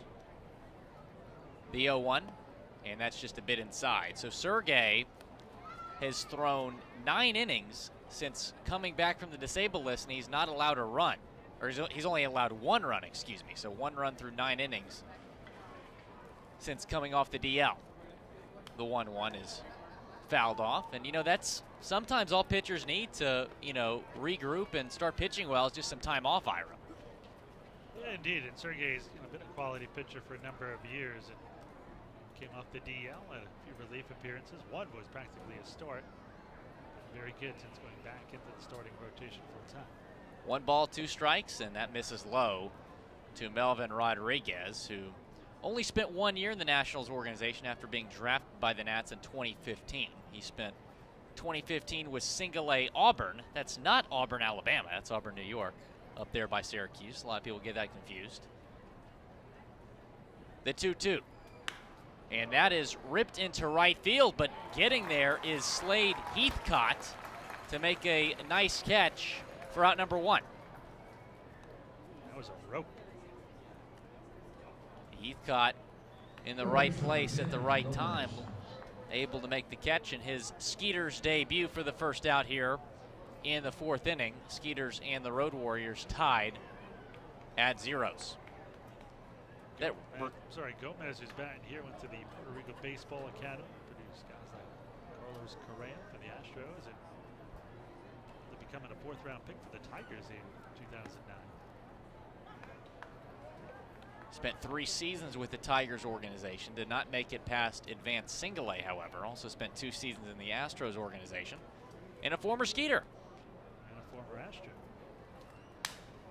That is hit toward the second baseman, Jan Santi. Going to be a close play at first. Making the throw to Chavez is the second baseman, Jan Santi, for out number 1. He beat Gomez by about half a step. So that's 2 down now, no runners on. Sugarland 0, Road Warriors 0 here in the 4th inning. That will bring up Jose Julio Ruiz, the first baseman. This season for the Road Warriors, he has a .289 average, no homers, 4 RBIs. He's 0 for 1 thus far. Derek Norris setting up a little bit outside. Pitch from Sergei on the way, and that's going to be strike 1. Swing and a miss by Ruiz. Ruiz from Cuba, played for the Cuban national team for many years. Played in the 2007 World Port Tournament, finished with a .290 slash line, was 2nd in the entire tournament slugging. A .330 career average with 97 home runs for the Cuban national team. That is fouled off to the left side. 0-2 count with 2 outs on Ruiz. Nobody on base for the Road Warriors. They just have 1 hit against Sergei thus far. No balls, 2 strikes, 2 outs. Here comes the pitch from Sergei. And that misses a little bit upstairs and high. Ruiz started this year in the Mexican League, hit .238 in 20 games. Actually spent his last 4 seasons in the Mexican League. Open stance from the left side for Ruiz. And that one just missed, maybe a little bit inside. Looked like a good pitch from Sergei. It was framed perfectly from Derek Norris. That makes it a 2-ball, 2-strike count with 2 outs here to Ruiz. Good pitch count for Sergei, just 46 pitches here in the fourth, 31 for strikes. Sitting up outside is Norris. And that one is hit right to the center fielder Barnes, who goes to his left to make the catch.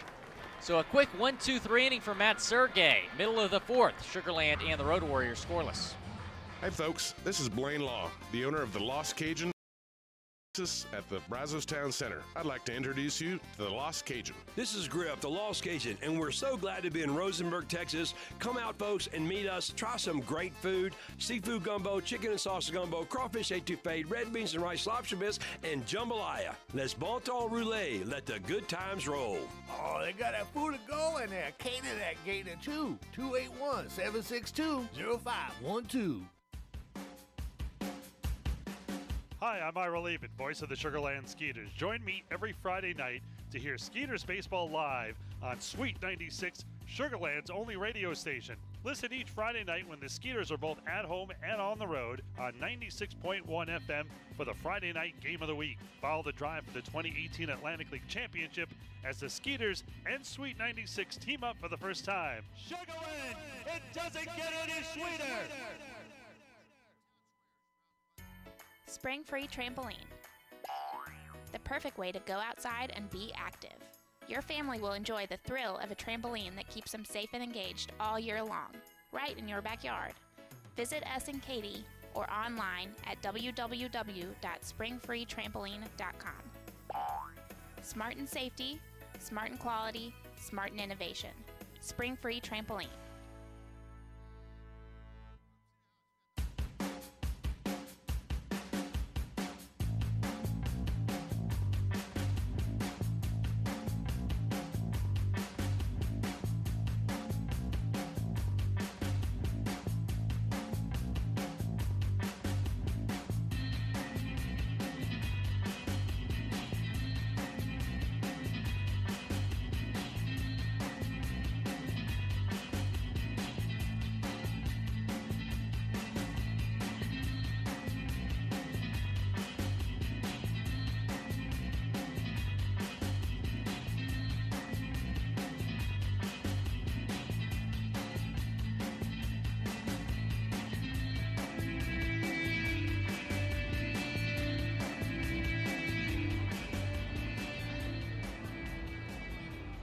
Derek Norris will lead things off for Sugarland as we begin action here in the bottom half of the fourth inning. Still scoreless here between the Road Warriors and the Skeeters.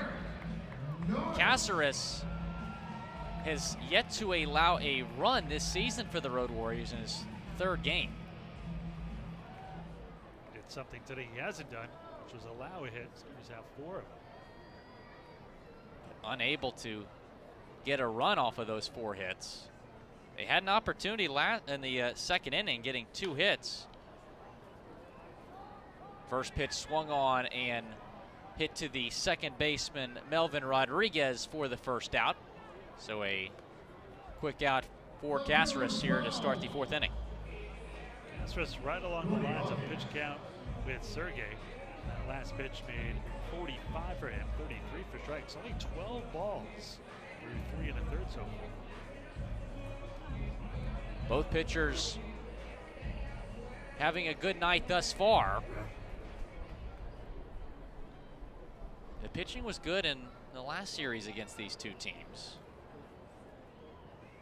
You know, Skeeters obviously an offensive juggernaut, but we're struggling against a Road Warriors team with a very poor ERA. Courtney Hawkins up now for Sugarland, and he chops the first pitch foul. 0-1 count to Courtney.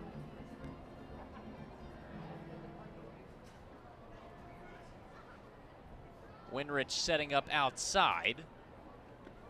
And Hawkins looks at ball 1.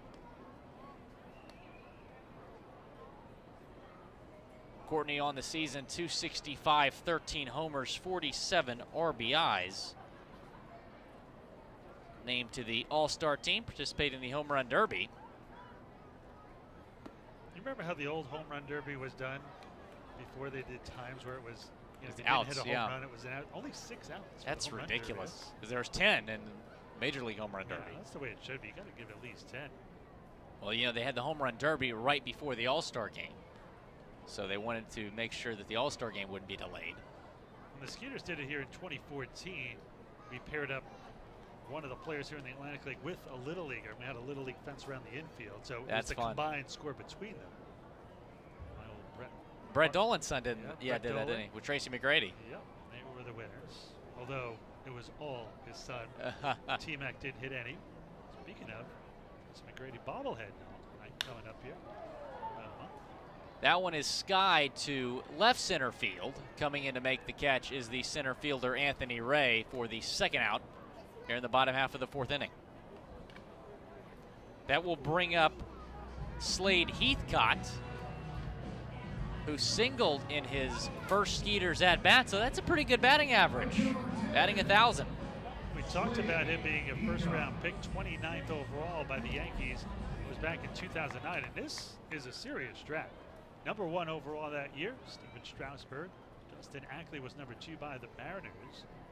Zach Wheeler for the Giants, although Met fans will probably remember him a little bit more, was 6th overall. Mike Leake, who went straight from high school to the majors, was 8th overall. That might have hurt him a little bit. Shelby Miller of the Cardinals was 19. Kyle Gibson, the son of Kurt Gibson, that year was 22nd overall. Local product Randall Grichuk was 24th out of Missouri City. Mike Trout, it's amazing. Trout. His name rings a bell. Yeah, it's amazing he lasted this long. Trout went 25th overall, and then it was Heathcott who was 29th overall. So a pretty healthy draft. The 1-1. And that one is chopped toward the second baseman, Rodriguez. He beat the throw that time, and that's the 3rd out. Into the 4th inning, Sugarland and the Road Warriors are scoreless. Trying to plan a fun corporate or family event? Let us help. With our group packages here at Constellation, we have everything you need for fun, friendly, family, affordable entertainment. No matter what size the group, we have options for you, like our picnic plaza with our in-ground pool and even a 2-hour food buffet. The Skeeters can customize an outing to fit all your needs. To plan your event, call us here at 281-240-HITS or log on to sugarlandskeeters.com. Sweet 96 is a brand new radio station designed just to serve Sugarland and Fort Bend County. But we can't build the best without your help. Spread the word about our good work and we'll do the same. Like us on Facebook at Sweet 96 FM or drop us an email at our website, sweet96.com. Together, we will build a better city and Fort Bend County. If it's important to you, it's important to us at the all-new Sweet 96. Are you buying or selling a home in Longmeadow Farms, Aliana, Waterside Estates, Pecan Grove, New Territory, Greatwood, or Harvest Green? Depend on Kim Halstead and Coldwell Banker United Realtors at 281-777-1907. A multi-million-dollar producer and Fort Bend County real estate expert, Kim is uniquely qualified with a proven track record of success and almost 20 years of satisfied customers. Kim Halstead and Coldwell Banker United Realtors, 281-777-1907.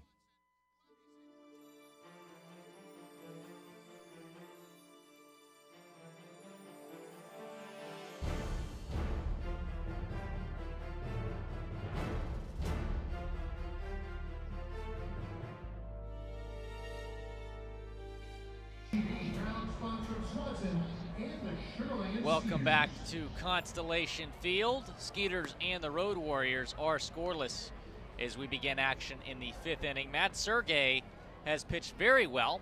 4 scoreless innings thus far. He has just allowed 1 hit, and he has struck out 4 Road Warriors.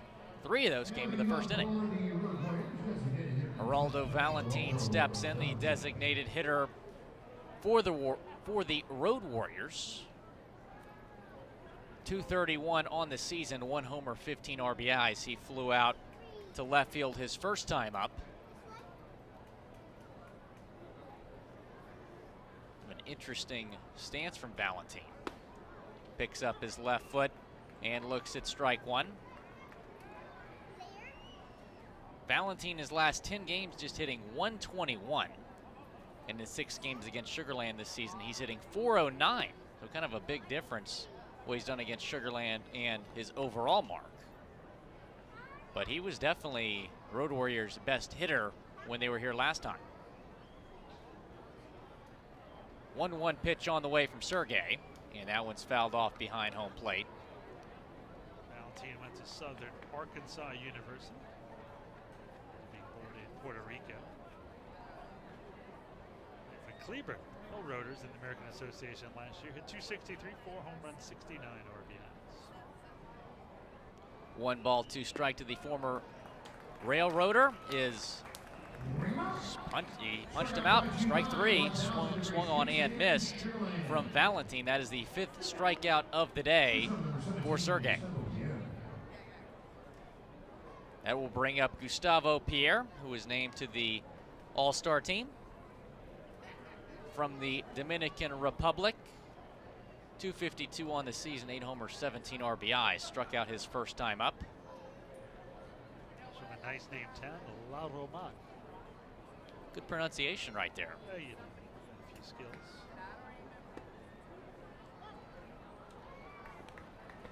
He went from the fire to the freezing, much like you. Time in Ottawa, the Ottawa champions in the Can-Am League in Canada last year. I know a thing or two about going from hot to cold.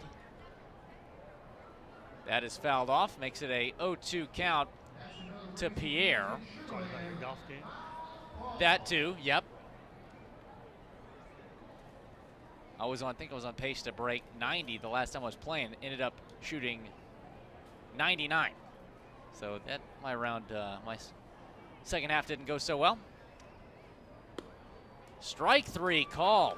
What a pitch for Matt Sergei. Got Pierre looking for his 6th strikeout of the day. Striking out Pierre for the 2nd time tonight. So 2 down. That will bring up Jorge Fernandez here in a scoreless game in the 5th inning. Fernandez flew out to right field his first time up. On the season, hitting 227, 7 homers, and 16 RBIs.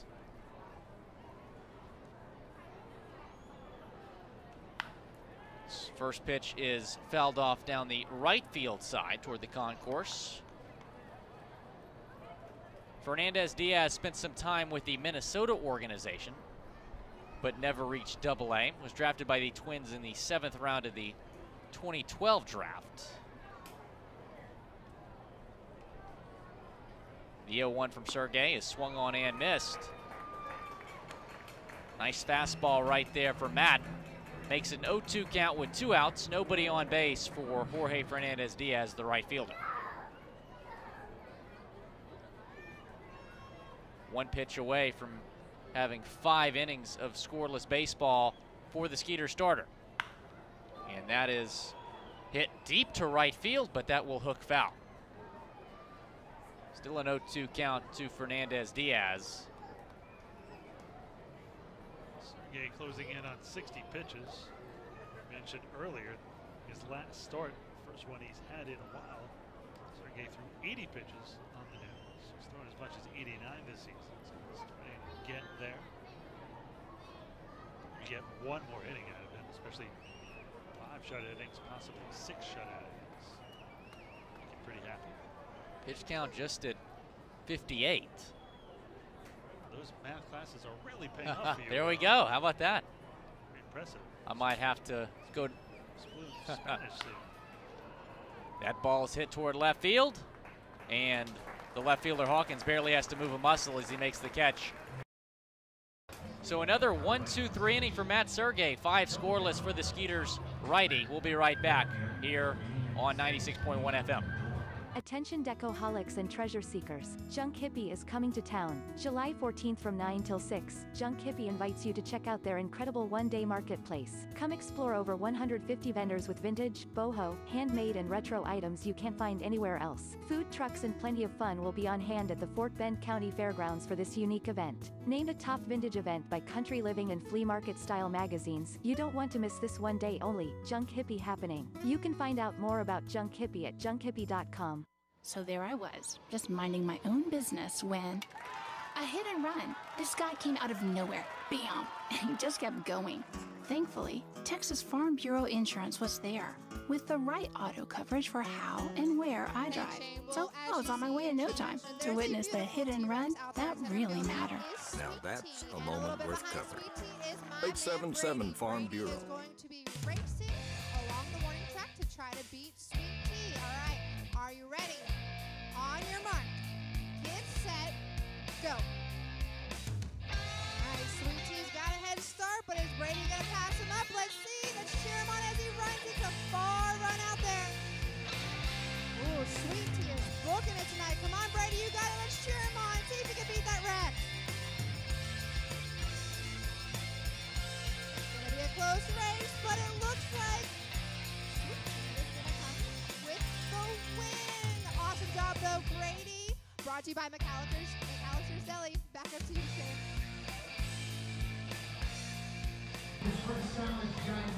And the Rex just pulled off the upset here at Consolation Field between frames. It was close. We thought the Rex was running out of steam, but able to pull out the victory. It's one of the better promotions I've seen. That was fun to watch. Oh man, we got to make that happen. You saw me run the bases. What wasn't exactly a sprint. It was a nice easy jog around the base paths. Are you forgetting that I won the 40-yard dash at the Syracuse spring football game and won free season tickets? I did forget that because I don't think you ever told me about that. I know. I showed you a video of it. Thank you very much. I'll show it again if you don't believe me. That was very close, though. It was very close. I actually had to extend my arm out. But it was keep in mind it was a bracket, so they had like 3 rounds, and that was the final round. And they had 10 people in the first 2 rounds. So I had to beat out about 31 people.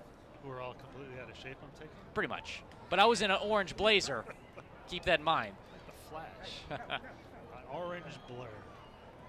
Anthony Chansanti will lead things off for Sugarland.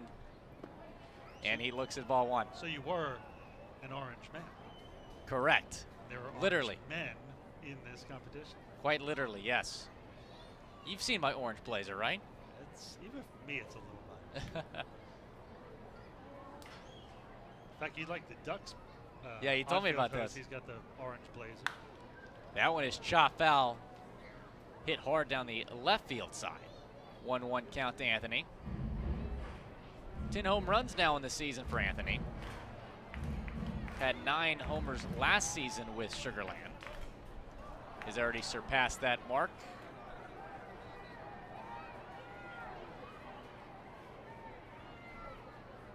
From New Britain, Connecticut, went to Siena College. Drafted by the A's in the 49th round of the 2009 draft. So he awaits the 1-1 pitch from Caceres. Winrick sets up outside. And that is through the middle for a base hit for Anthony Jansanti. He gets aboard with the single to start things off for the Skeeters here in the 5th inning. And Caceres was mad he didn't knock that one down right for the wickets and up the middle for a base hit. That will bring up the third baseman, Albert Cordero, who just got back from your neck of the woods in Long Island, New York, for the All-Star game. It went 0 for 2. Terrifyingly close to her.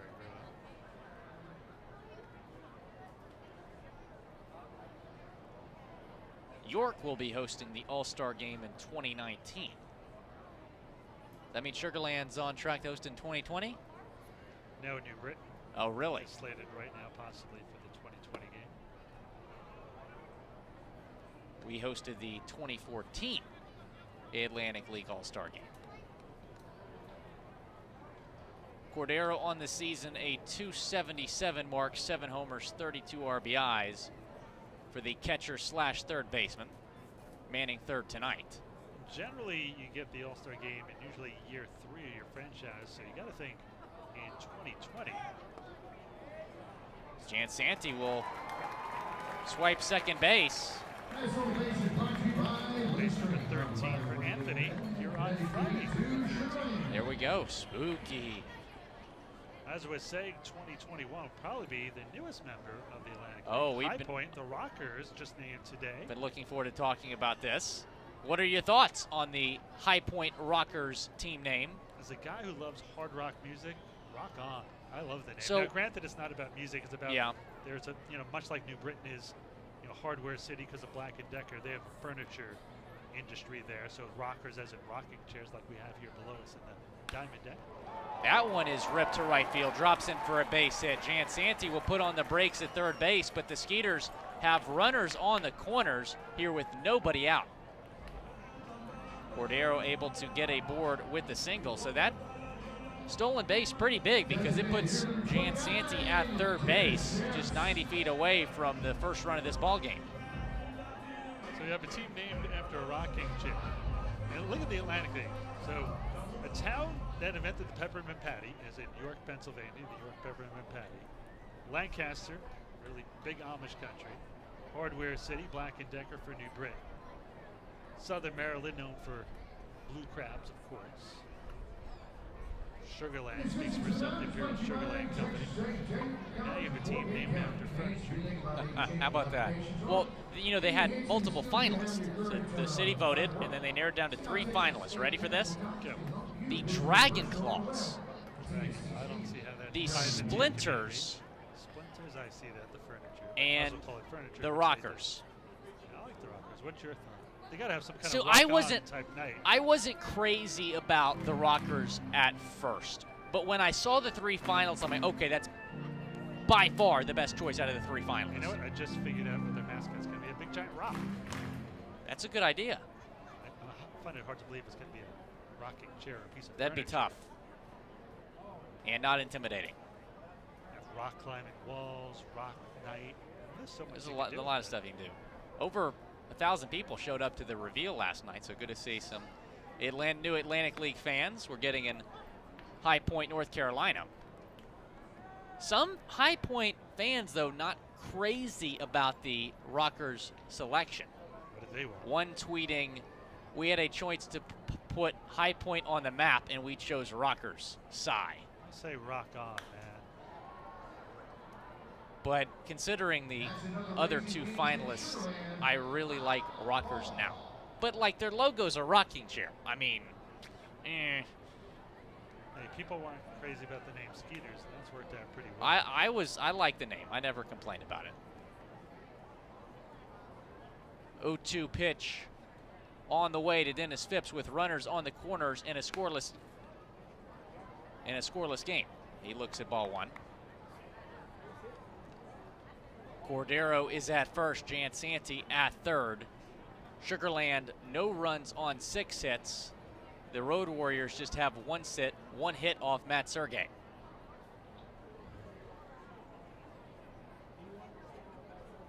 Here comes the 1-2 to Dennis Phipps. And he fouls that one off, staying alive in the at-bat. Phipps, in his last 16 games, 10 for 60. That's just 167. Before that, he was doing very well. Spent last season with the Texas Air Hogs along with Alvaro Rondon. He hit .314 with 10 homers and 58 RBIs in 86 games with the Air Hogs. And he fouls that one off as well.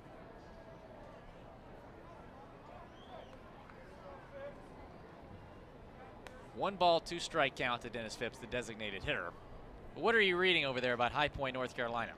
Much like Lancaster, known for the Amish, it was settled by Quakers and German immigrants. And of course, has a very big furniture industry, hence the rockers and the rocking chairs, textiles, and a bus company, High Point University. Swung on and missed. Nice pitch right there from Caceres for the first out.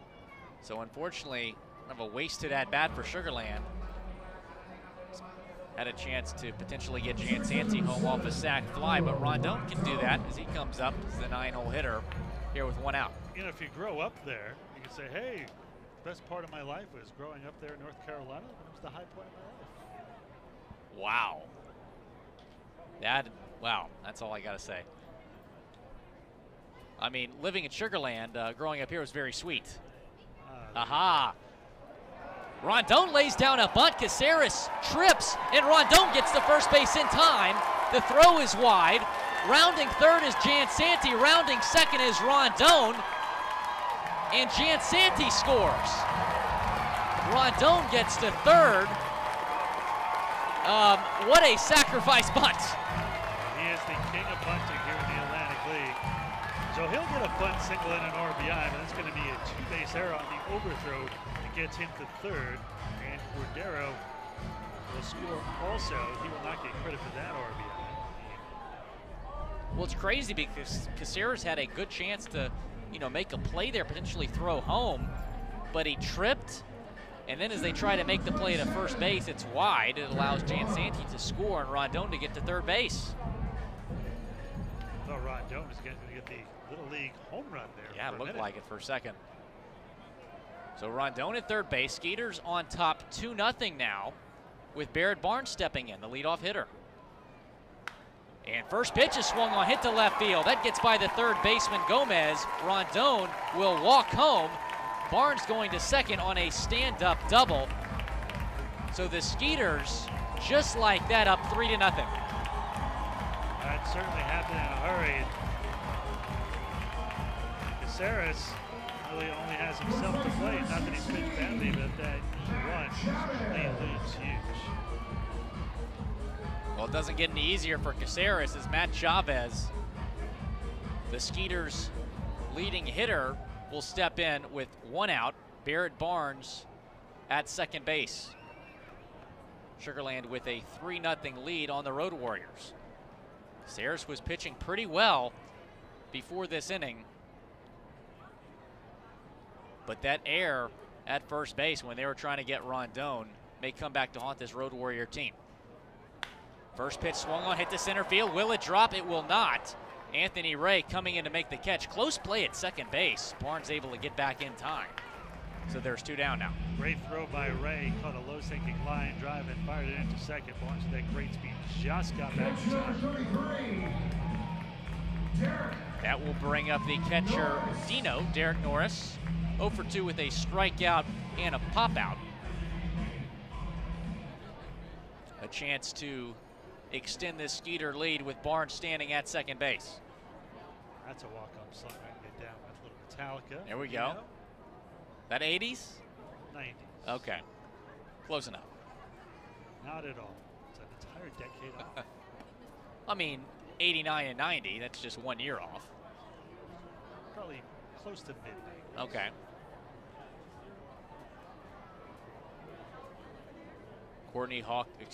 Barrett Barnes at second base. Like saying your life has spanned 3 decades. It technically has. That is skied to shallow left field. Backing up, making the catch is Gustavo for out number 3, but not before the Skeeters get 3 runs on 2 hits. They lead the Road Warriors 3-0. Attention decoholics and treasure seekers, Junk Hippie is coming to town, July 14th from 9 till 6. Junk Hippie invites you to check out their incredible one-day marketplace. Come explore over 150 vendors with vintage, boho, handmade and retro items you can't find anywhere else. Food trucks and plenty of fun will be on hand at the Fort Bend County Fairgrounds for this unique event. Named a top vintage event by Country Living and Flea Market Style magazines, you don't want to miss this one day only, Junk Hippie happening. You can find out more about Junk Hippie at junkhippie.com. Trying to plan a fun corporate or family event? Let us help. With our group packages here at Constellation, we have everything you need for fun, friendly, family, affordable entertainment. No matter what size the group, we have options for you, like our picnic plaza with our in-ground pool and even a 2-hour food buffet. The Skeeters can customize an outing to fit all your needs. To plan your event, call us here at 281-240-HITS or log on to sugarlandskeeters.com. What does it take to rebuild trust? At Wells Fargo, we've been thinking about that a lot lately. For us, it begins with a renewed commitment to our customers, fixing what went wrong, making things right, working with more transparency and higher accountability, and reinventing how we serve you. It's a new day at Wells Fargo, but it's a lot like our first day. Wells Fargo, established 1852, re-established 2018. Wells Fargo Bank N.A., member FDIC.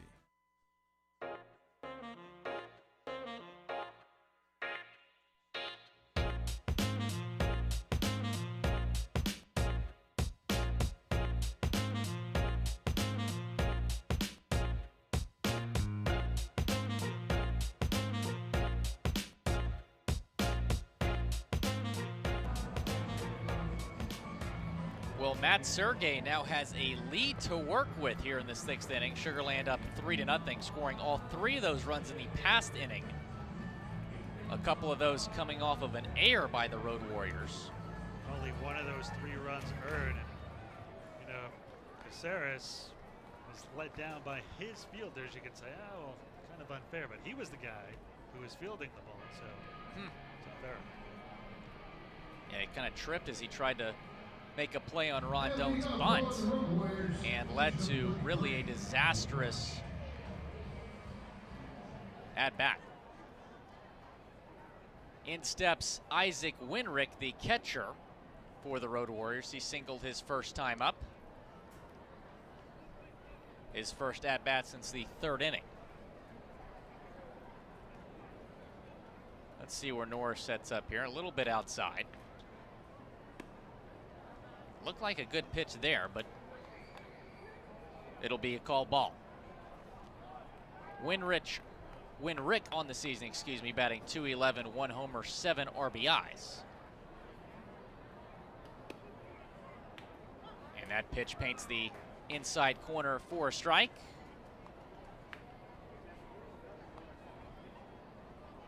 Sugarland leading the Road Warriors 3-0 here in the 6th inning.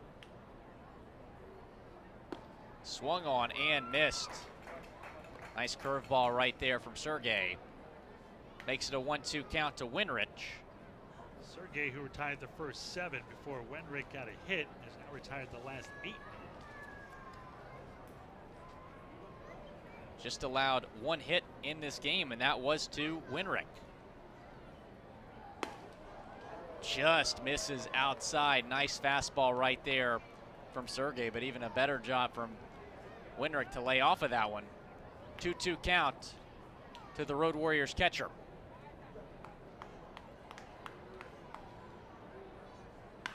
That one is hit deep to right field. Running back and making the catch is Slade Heathcott. What a play. Right in front of the wall at the track. An over-the-shoulder catch for out number 1. That was a big leaguer making a big league play there. You know, we saw that speed him running down first base, even though he was out. You really saw it there. I don't think anybody realized how fast he really is. That was really a gapper to anybody else playing right field in this league. Looked like a double, maybe even a triple off the bat, but what a play in his Skeeters debut. And able to make that big catch. In steps the 9-hole hitter Anthony Ray in center field tonight. And swinging and missing at the first pitch from Sergei. Anthony Ray from Chicago, Illinois. Drafted by the Cardinals in the 36th round of the 2013 draft. He's the youngest member of this Road Warriors team, and he fouls that one off to the left side. Chicago, Illinois, home of the Chicago Dogs. Newest member of the American Association. It's got to be one of the better mascots in the American Association. Big hot dog. Probably the most predictable, too. Swung on and missed. Foul tip called strike 3. So 2 down. That is strikeout number 7 for Matt Sergei. He's also 10 straight now retired by Sergei. On track to finished with his best game of the season. The question if he has himself a 1-2-3 inning here, which would make 5 1-2-3 innings in the first 6 innings. He sent it out for another inning, closing in on 70 pitches. That will bring up Alfredo Silviero, the left fielder, and he looks at ball 1 inside. Well, how important is it for Matt Sergei to pitch like this on a consistent basis, especially considering the Skeeters have lost 4 starters already this season? It's huge. I mean, the Skeeters are going to need him here in the second half. Start, give him a good quality start every 5 days now. Strike 1 called to Silviero right over the plate. Silviero hitting .285 in his last 10 games. Swung on and missed. Matt Sergei has him down in the count 1-2. Fans at Consolation starting to get loud here. Matt Sergei trying to get through 6 scoreless. 1 ball, 2 strikes, 2 outs, no runners on for Silviero. And that one is chopped to the pitcher. Sergei barehands it, makes a nice play over to first base for the 3rd out. Matt Sergei, and through 6 innings, he has just allowed 1 hit and has struck out 7 Road Warriors. What a performance from Matt Sergei. We'll see if he comes out for the 7th, but before we do, the Skeeters get to bat here in the bottom half of the 6th inning when we return from Consolation Field. Hey, what's for dinner tonight? That's probably the hardest question we all answer every day. May I suggest La Cocina Mexican Restaurant? Dine in or take away. They have the best Mexican food in the area, and it's all handmade from scratch. Try their famous street tacos. The Fiesta Packs are unbeatable, and delivery is provided. Located at 515 FM 359, or for even quicker service or reservations, 281-238-0872. That's 281-238-0872. Sweet 96 is on the air everywhere. On the radio from our Fort Bend County Tower site located on the Grand Parkway at 96.1 FM or online at sweet96.com. Click the Listen Live link and enjoy our community programming anytime you like from anywhere in the world, or just tap the app. Download the free TuneIn Radio app for your smartphone and search Sweet 96. Salon Evan & Day Spa is the premier Aveda Concept salon in Sugar Land, locally owned and family operated since 1989. Let our Aveda-trained stylists take you to the highest level of satisfaction with the latest techniques for coloring, highlighting, and precision haircuts. Treat yourself to our famous Aveda facial, a relaxing massage, or a signature manicure and pedicure. Have an ultimate salon experience today at Salon Evan & Day Spa, 281-980-5160, 281-980-5160.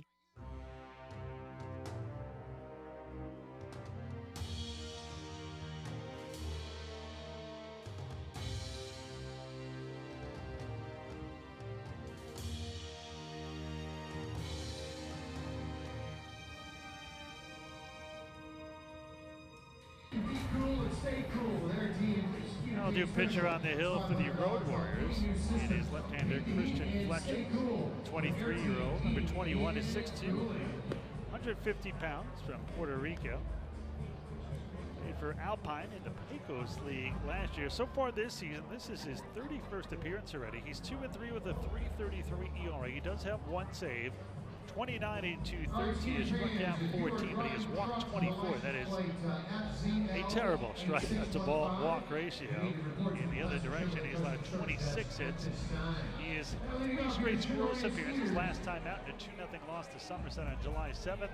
2/3 of an inning, no runs, no hits, 2 walks, no strikeouts. Courtney Hawkins, the cleanup hitter, will lead things off here in the 6th inning against Christian Fletcher. Swinging at the first pitch is Hawkins. Going to be a tough play for the shortstop. And did he get it in time? He did. What a play from Gustavo Pierre, one-hopping it to his first baseman Ruiz and beating Hawkins by, I would say, less than half a step, Ira. That was unbelievable. That's why he was an all-star. I mean, he had 2 feet on the grass, back just to the right of third. He threw a one-hop strike to Ruiz at first. Wow, what a play. That's some range. A little bit more here on Fletcher. Was a 27th round pick of the Royals back in 2013. mentioned, just 23 years old. This is just his 6th season as a pro. Last year with the Alpine Cowboys. 4-1 with a 7.59 ERA in 10 games, 9 starts. Setting up inside is Winrick. Slade Heathcott up to bat for Sugarland. He's 1 for 2 tonight in his first game with the Skeeters. And swinging and fouling the second pitch off. It's a 1-1 count to Heathcott, who was the number 2 overall prospect in the Yankees organization in 2014. And wait a minute, did that hit him? I think he got a piece of him. So Heathcott will go to first base. That will bring up Anthony Jansanti. Skeeters now have a runner on. And Heathcott. Jansanti 2 for 2 tonight with 2 singles, and he's picking up where he left off at the end of the first half. Raised his average all the way to 288. In his last 12 games, he's hitting 444. Well,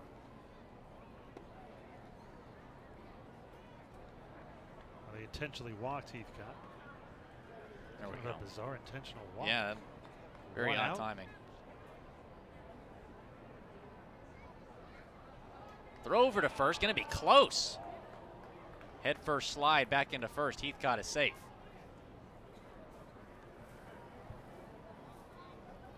Jansanti, 10 homers, 32 RBIs on the season. His last affiliate action came with AA Tennessee in 2016. And he looks at strike 1 as it paints the inside corner. Have you read about Jansanti's crush on Ronda Rousey by chance? No. So when he was I heard about it. when he was with AAA Iowa, he would leave a ticket for Ronda Rousey at every game. At least he's leaving tickets for somebody who's alive. And that's nearly goes foul. That's going to stay fair. Jansanti's going to be safe. Terrible move by Fletcher. He grabbed it and slipped. That one looked like it was going to hit the lip of the grass and roll foul. I think he kind of fell into that.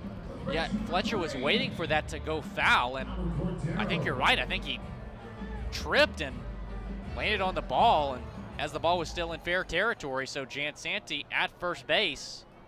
I'm interested to see how they rule this. That's going to be an infield hit. There's really no other way to rule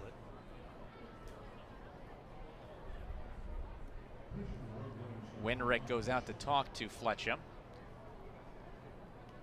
1 out. 2 runners on now for Albert Cordero.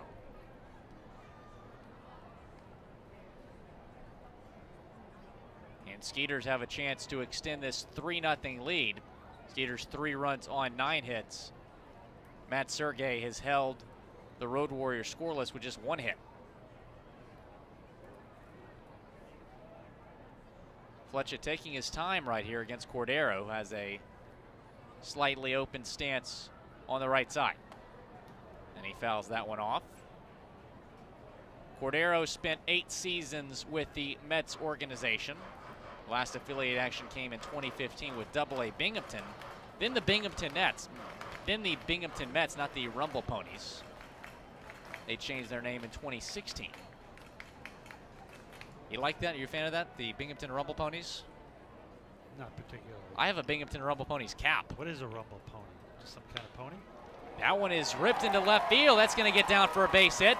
Rounding third is Chavez, and he's going to be safe. So the Skeeters go up 4-0. Jansanti will go to third base. And Cordero with an RBI single. Excuse me, Heathcott scored right there, not Chavez. Sugarland with a 4-0 lead.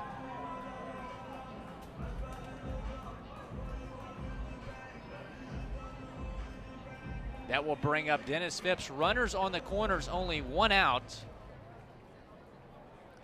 Cordero at first, Jansanti at third.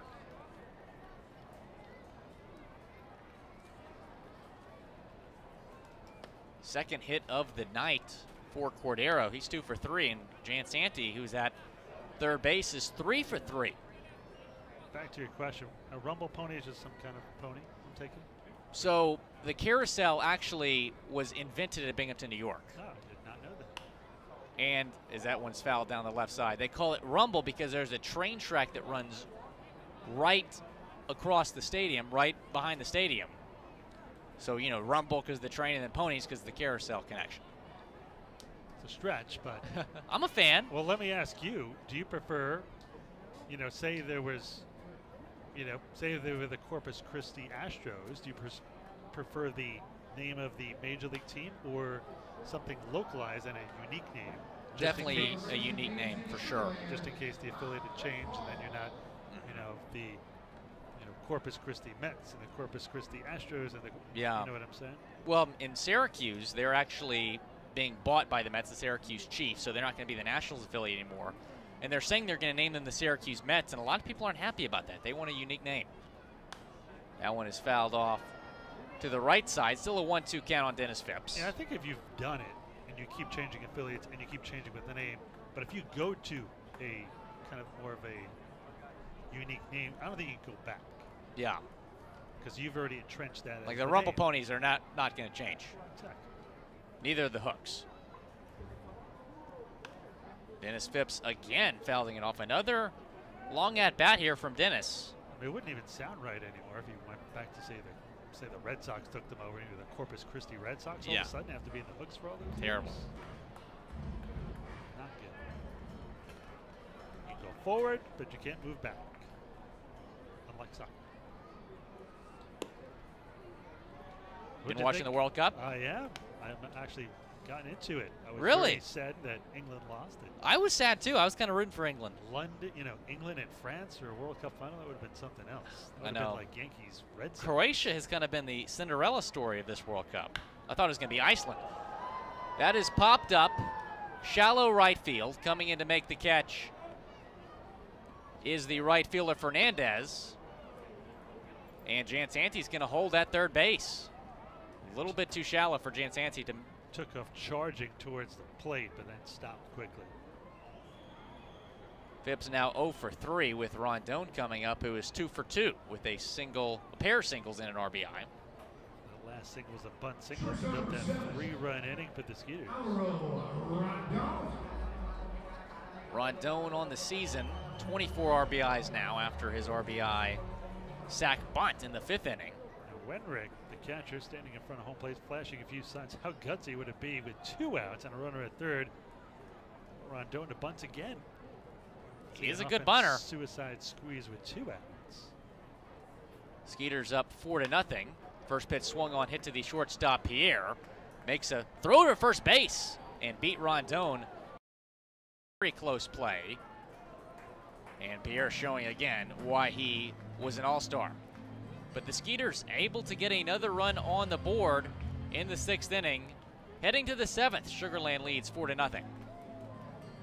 Hi, folks. This is Blaine Law, the owner of the Lost Cajun in Rosenberg, Texas, at the Brazos Town Center. I'd like to introduce you to the Lost Cajun. This is Griff, the Lost Cajun, and we're so glad to be in Rosenberg, Texas. Come out, folks, and meet us. Try some great food: seafood gumbo, chicken and sausage gumbo, crawfish etouffee, red beans and rice lobster biscuits, and jambalaya. Les bon temps roulés. Let the good times roll.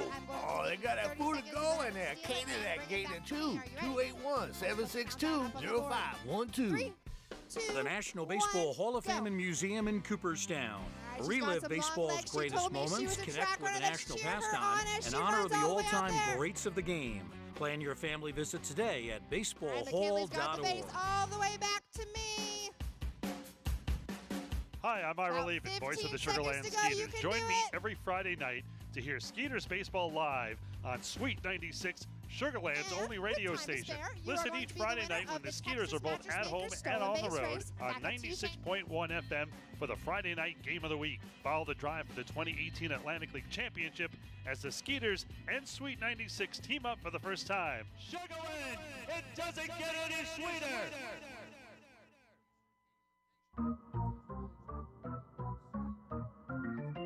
We are La Casina. Go Skeeters!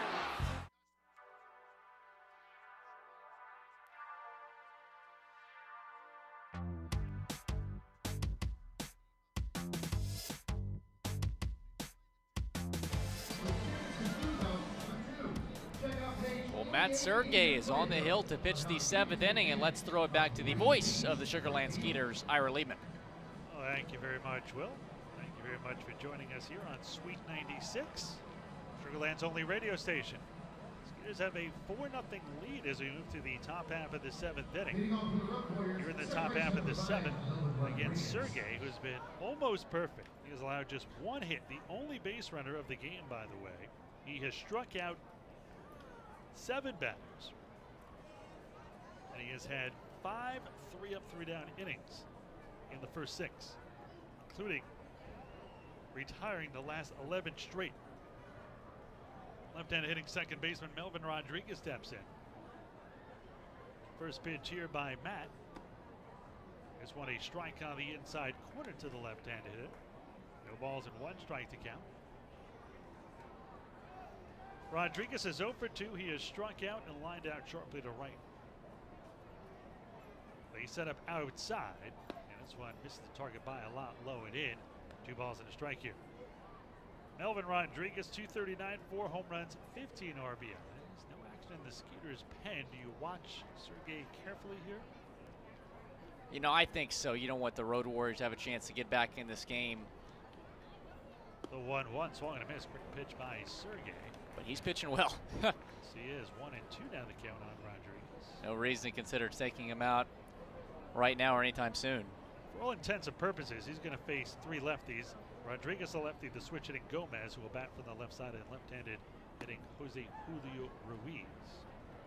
This one high, 2 balls and 2 strikes. Sergei now at 73 pitches. Number 80 pitches last time out, his season high 89.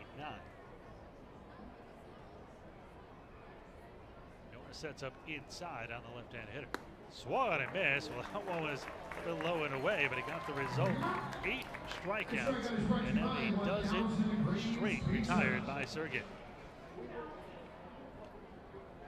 So 1 out, none on for the switch hitting Edwin Gomez, who I mentioned will bat here from the left side. He's 0 for 2, so for many of the Road Warriors. He is struck out, grounded out to second. Gomez 222 overall, 3 home runs, 11 RBIs. Switch hitter, open stance from the left side of the box. First pitch by Sergei. This one just off the outside corner, maybe a little low and away, 1 inning.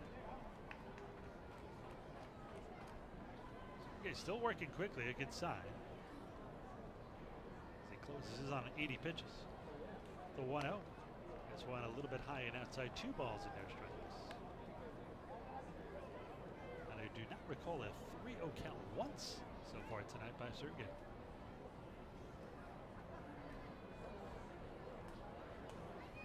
The right-hander kicks and fires the 2-0.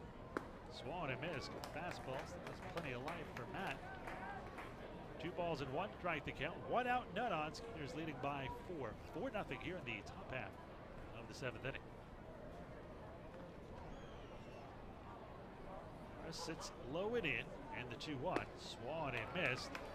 Over the top of that one, 2 balls and 2 strikes.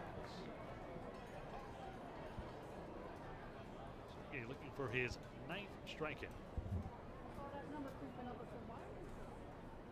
Sets up outside. The 2-2 is just off the outside corner. Great pitch by Sergei. He wanted it, did not get it. I'll run the count full 3-2. It's really remarkable. He still has not walked a batter tonight. Full count right now to Gomez. Payoff pitch here. This one is on the outside corner, strike 3. Gomez throws both hands in the air. A little bit of a delayed reaction by the home plate umpire, Chris Cervantes, but that did catch the outside corner. 9th strikeout of the night for Sergei, who's now retired 13 straight and looking for his 6th 1-2-3 inning in the first 7. Painted that one right on the outside corner. Beautiful pitch from Sergei, who continues to deal here. I'll bring in Jose Julio Ruiz. He struck out the side in order in the first. I'm looking at to do again here in the 7th. And this first pitch here will be pitch number 80 by Sergei. Pitch a strike right at the belt to Ruiz. No balls and 1 strike to count. Sergei is working at a great pace here in the 7th. All pitchers. Notice what he's doing. This one hit into left. Will it hang up? Yes, for Hawkins, the liner. 14 in a row retired by Sergei. 7th inning stretch time. Get your peanuts and Cracker Jacks. I do care if you never come back. Skeeters up 4-0 in this one. Skeeters fans, end your weekend with Skeeters baseball at Constellation Field for Sunday Fun Day. We have something for everyone. Play catch in the outfield, and your favorite Skeeters players will be signing autographs before the game. Also, after the game, all kids will be able to run the bases. Constellation Field has everything you need for a fun, family-friendly, affordable day at the ballpark. For more information, contact us at 281-240-HITS or visit us on the web at sugarlandskeeters.com. So there I was, just minding my own business when a hit and run. This guy came out of nowhere, bam, and he just kept going. Thankfully, Texas Farm Bureau Insurance was there with the right auto coverage for how and where I drive. So I was on my way in no time to witness the hit and run that really matter. Now that's a moment worth covering. 877 Farm Bureau. Every Saturday home game at Constellation Field will feature a giveaway or a post-game concert for fans in attendance. Giveaway nights include such items as hats, Swats and Star Wars bobbleheads, a Tracy McGrady bobblehead, and much, much more. While the post-game concerts feature artist 80s sensation The Spasmatics, country bands with Roger Krieger and Jack Ingram, and even a Jimmy Buffett cover band. For a full lineup, visit SugarlandSkeeters.com for more information. Sugarland Skeeters, it's more than baseball. Let me hear you. Good and loud. A 1, a 2, a 3. Take me out to the lobby. Take me out to the buy some peanuts and Cracker Jacks. I don't care if I ever get back Orange Root. We'll root for the party. If they don't win, it's a shame. For it's 1, 2, 3 strikes you're out at the all game.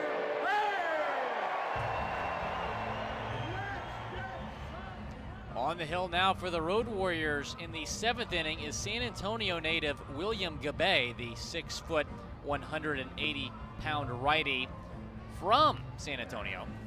This season for the Road Warriors, he is 0-3 with a 4.68 ERA in 30 games. He has struck out 31 batters through 32 2/3. Gabay will take over here.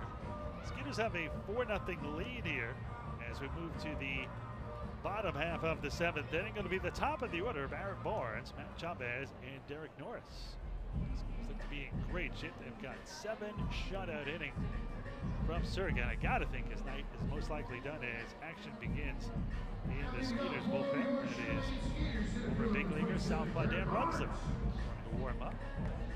Probably Runsler to Paulino would be my guess. Barnes is 1 for 3 with a double and an RBI. He's also struck out in flat out to center. Came in batting .256 with 4 home runs and 21 RBIs. The right-hander Gabay against the right-hand hitting Barnes. His first pitch is fouled off deep down the right side. No balls and 1 strike to count. Just like you, he is a William. You never thought of Bill, huh? My dad's Bill. Oh, is he? Oh, so you have to be.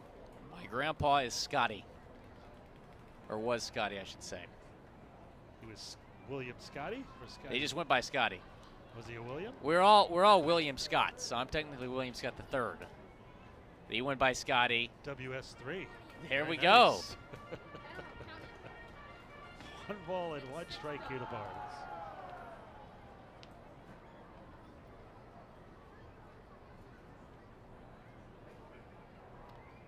Bay, a long look in here. Now he's ready. All right, he deals the 1-1, and this one is swung and hit towards short. Pierre has it. He'll fire it to first sidearm. There's 1 away. What your middle name, William? Daniel. Daniel, that's right. Sounds like an oil, WDS 3. WDS 3. WDS 3. And don't spare it. The car is not running. That needs to be my Twitter username or something. Dibs. In steps Chavez. Just goes by Matt. He's 1 for 3. He's singled, lined out to right, lined out to center. So hit the ball hard all 3 times up. They sit outside here. First pitch by Gabay. He is low and away. 1 ball and no strikes to count here. Gabay from New York. It's a Herkimer County Community College.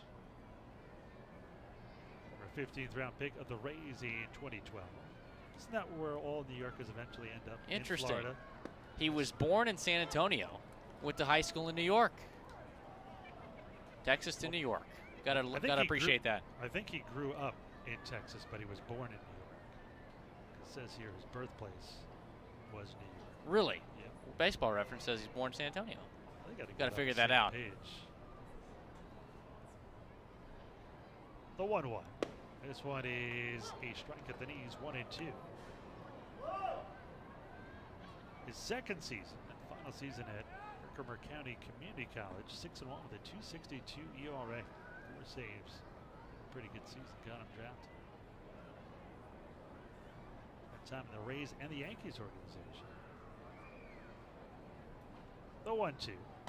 This one a little bit high and outside. 2 balls and 2 strikes here on Chavez. Last affiliation came with Single A Charleston of the Yankees organization. Had a 4.44 ERA in 14 games with Charleston. Let's check out their team name.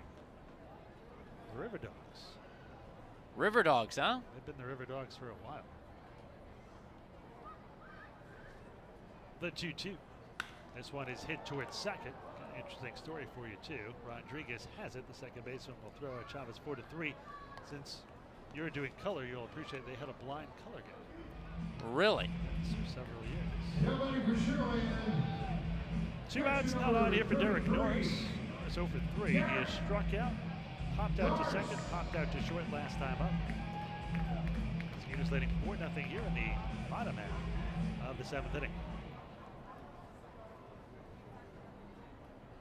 Norris came in batting .264, 5 home runs, 29 RBIs.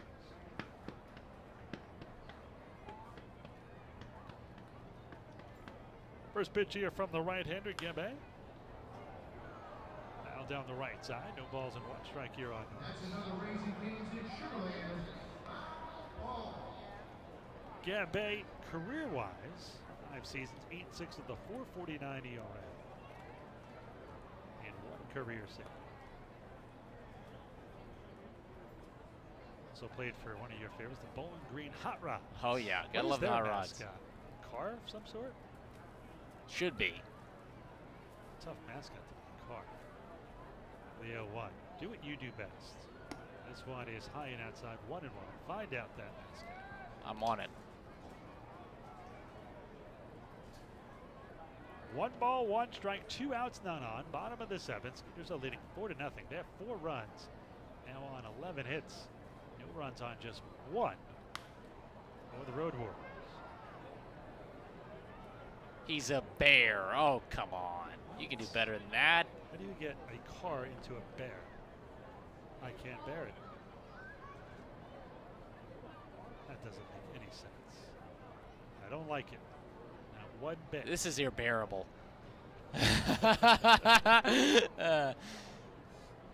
Got the jokes tonight. There you go. The 1-2. Swung on a jam shot. Foul. Back into our right. That remains 1 and 2 on Norris. Look, they even have the bear riding the car. Or no, that's a monkey. It's a monkey? That's the worst looking monkey I've ever seen. So it's the mascot's a monkey. They got a monkey and a bear, it looks like. Axel and Roscoe. Oh, they got 2? That does not look like a monkey. That's the worst monkey I've ever seen. Again, the 1-2. This one swung in, sharply hit foul just off of third. Get it back here by Norris. 12 pitches for Gabay, 8 of them for strikes.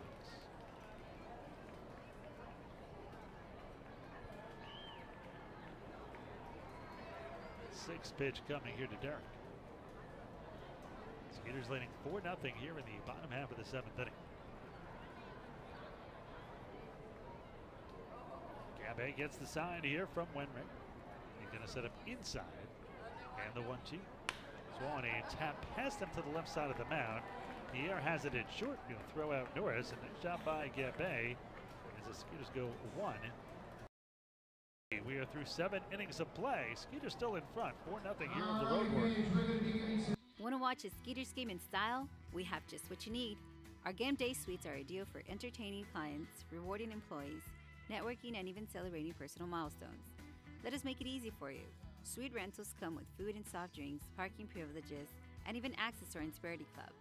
Drinking packages we're gonna are also see where available. we're headed, To but plan I your have event, call us at $100 in this envelope for or a visit us on the web season at ticket holder out there. sugarlandskeeters.com. Let's see where it's gonna be tonight. Hey fans, come bring the family for one of the most exciting nights of the week here at Constellation Field. Firework Friday, where we celebrate our Skeeters like it's the 4th of July. Oh, come on, you can With yell music and a louder than fantastic that. fireworks Let's show after each and every see. Friday What home about game. section That's number included with your 17? ticket purchase. We'll be doing Not this every bad. Friday through the Section entire Skeeter 18. season.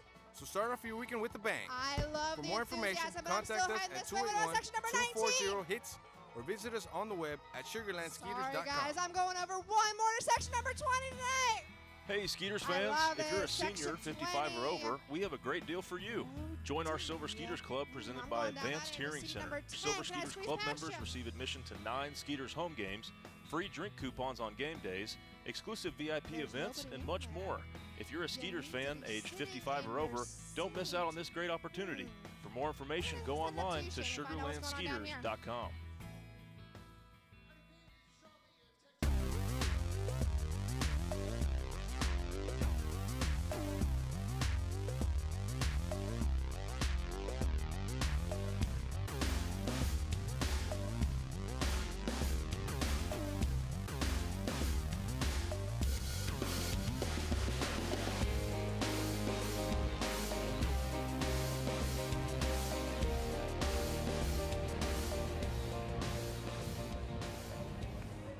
On the bump now for the Skeeters is Dan Runzler, the 6'4", 210-pound lefty from Santa Monica, California. This season for Sugarland, he's 2-1 with a 4.26 ERA.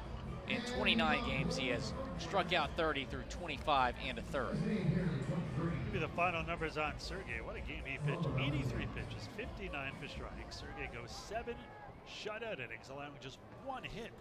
No walks, and struck out 9 outside of the Dallas Beal. They're near no-no. That might be the best performance of the year. Well, Runzer will probably try to set up Felipe Paulino. Dan will face 5, 6, and 7. Aldo Valentin, Gustavo Pierre, and Jorge Fernandez. This pitch here is fouled off. Oh, excuse me. Thrown out of play, I guess. 1 ball and no strikes either way. 0-2 is Valentin. Swan a slow roller right side of the mound, and under the glove of Runzler, throw to first will be not in time. Great effort by Jan Santi. Runzler looked like he had it. I think he took his eye off the ball for a split second when under his glove. Jan Santi charged, which could be an infield single here for Valentin. Yeah, when Runzler missed that one, I didn't think Jan Santi had any chance of getting the runner Valentin, but what a great effort right there from Anthony, the second baseman tonight. Made that, yeah, I mean, it was a lot closer than I thought it was going to be, and when I saw that live, I thought they might have had him. That'll bring in all-star Gustavo Pierre, who has struck out both times up against Sergei, so he's glad to see Dan Runzler. 252, 8 home runs, 17 RBIs for the right-hand hitting shortstop. This one high and outside as he has to go up and get that one. 1 ball and no strikes to count. Skeeters leading 4-0 here in the top half of the 8th inning.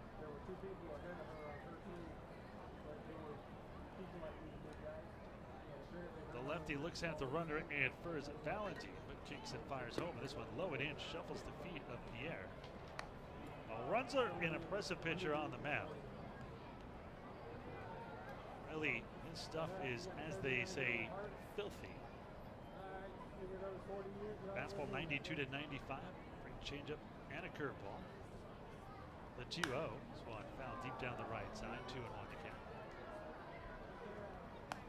Toppled 100 miles an hour at one point in his career.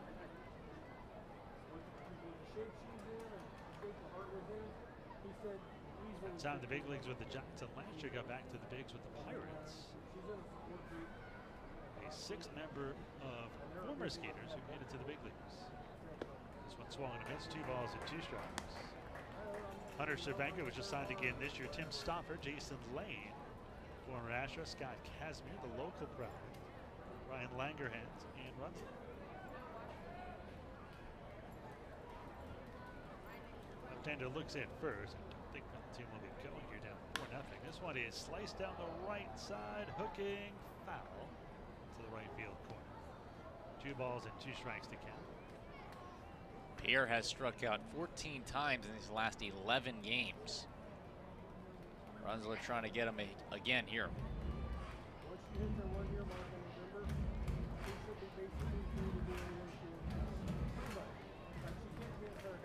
Two balls and 2 strikes to count here to Pierre. Is that back? It is back. The 2-2. Back to Runzer. This could be 2. He goes to second for 1 with a little lollipop throw. The throw to first bounces. Chavez can't grab it, but staying at first is Gustavo Pierre. Runzer did throw that harder to second to try to get that double play. Yeah, I mean, you said it. I mean, it was just kind of a rainbow throw to first base. Not sure if he was just trying to be safe and give Rondon time to make the play, but sometimes that is a very difficult throw for a left-handed pitcher to second. Righties have trouble. One that always sticks in my mind is Mariano Rivera throwing that ball into center in the 2001 World Series. Really led to that rally in the night. So 1 on and 1 out here for the switch hitting Jorge Fernandez. Switch hitter batting here from the right side. He's 0 for 2. By the way, Sergei, after going 7 shutout innings, ended it with the last 14 in a row retired. That's unbelievable. That's after retiring the first 7 he faced. You said it. I think that's the second best performance we've seen from a Skeeters pitcher. We're going to set it inside to try to jam Fernandez. And this one sent down to center field. Barnes in right center hauls it in. That'll be out number 2. Bring up the left-hand hitting catcher, Isaac Wenrick. Wenrick had the lone single of the game before Valentine led off the 8th year with a single. It's the only 2 hits in all. 217, a home run, and 7 RBIs.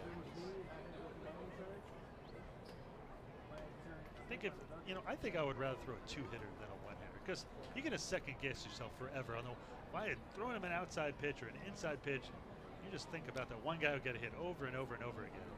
I think I'd rather throw, a 5-hitter with 2 runs than have a no-hitter broken up in the 9th inning. I'll give you that one. That's good. So many of them. 8 2/3, some little squibber, a blue pit, a dying quail. Then you hear those perfect games. I forget who pitched it. There was a pitcher who had 8 2/3 of a perfect game. And as he said, the umpire blew 4 straight calls, ball 4. Ruined his perfect game. Next batter got out. Still got the no-hitter, but he felt the umpire blew the perfect game for him. I remember, I don't remember it, but I remember there being some kind of feature on that MLB Network a couple weeks ago, actually. Speaking of interesting documentary they're doing. They're doing a feature on the '88 Dodgers called Only in Hollywood. Now, I forgot this was the same season. Of course, '88, you remember the Kirk Gibson home run call, all that off of Eckersley. And I remember that Oral Hershiser really carried them to that World Series title. They were not the favorite in that World Series. That was that Oakland A's juggernaut team with Canseco, McGuire, Corny Lansford, Ricky Henderson, and all those guys. The great pitching. Dave Stewart, Bob Welch. This one is swung and missed 2-2, bounced it into the mid. But I forgot that was the same season that Hershiser broke the scoreless inning streak at 59. What I also didn't know was that he needed a 9-inning shutout just to tie the record on his last start of the year, thinking there's no way he could break it. And of course, Don Drysdale had it, another Dodger. They would both stand with the record as this one is fouled off to the left side. Count remains 2-2. What happens, though? This is the baseball guys really taking over. The game is scoreless, and they go into the 10th. Now, Hershiser says to Lasorda, I'm done. And he goes, no, your nickname is the Bulldog for a reason. You're going back out there for the 10th. Hershiser pitches the 10th inning, a shutout, and gets the record. So 10 shutout innings. Wow. The 2-2. This one low and away, 3-2. 2 outs here. The runner at first, Pierre, will be moving. Sometimes when you think there's no way, maybe you're going for a batting title and you need 6 at-bats and 4 hits, it goes into extras. Happened for Hershiser. The 3-2, there goes the runner. This one is hit out to the left field, fairly deep. Hawkins going back on the warning track near the wall, hauls it in and crashes into the wall. Great catch, great as he slams into the wall for the final out of the line drive bullet, and that will do it. No runs, 1 hit, no errors, and 1 man left on base. Middle of the 8th, Skeeters in front, 4-0 here of the Road Warriors. Spring Free Trampoline. The perfect way to go outside and be active. Your family will enjoy the thrill of a trampoline that keeps them safe and engaged all year long, right in your backyard.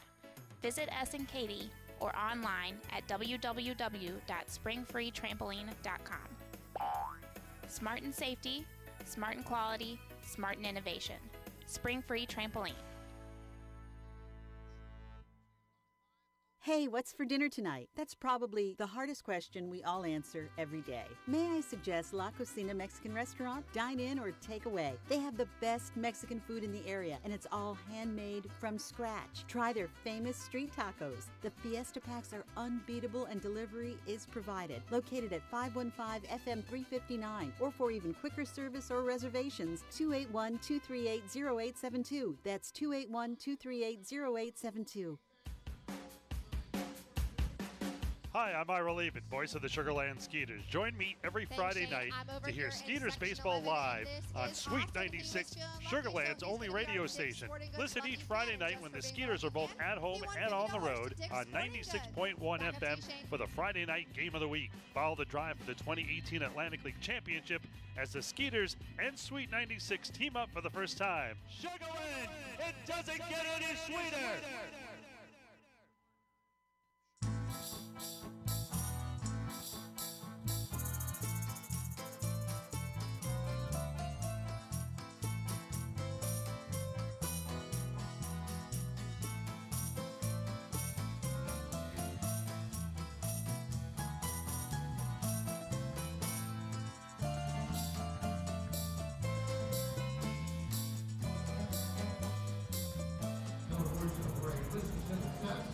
Well, on the mound now is 2016 Atlantic League champ with Sugarland, Zach Zinicola, the 6'1", 220-pound righty from Loma Linda, California.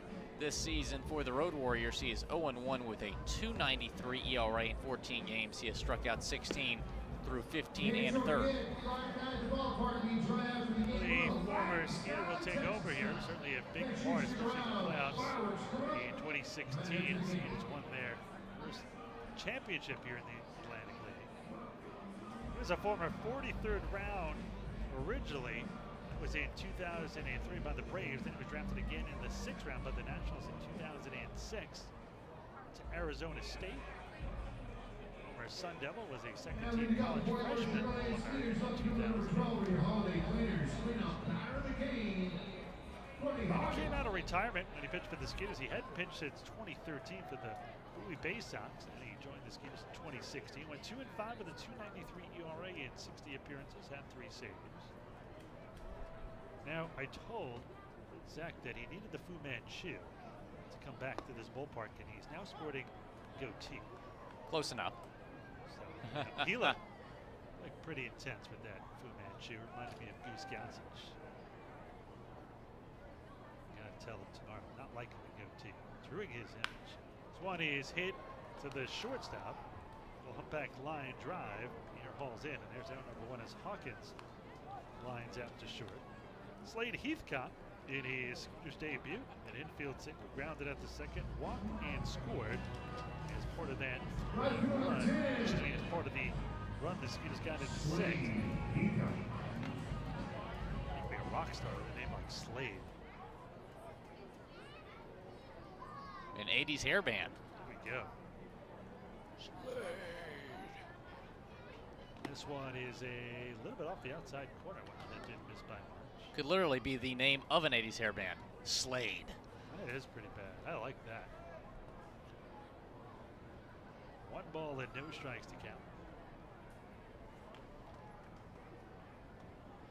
Wall Zanicola was in the national system. Spent some time with Steven Strasburg, who made a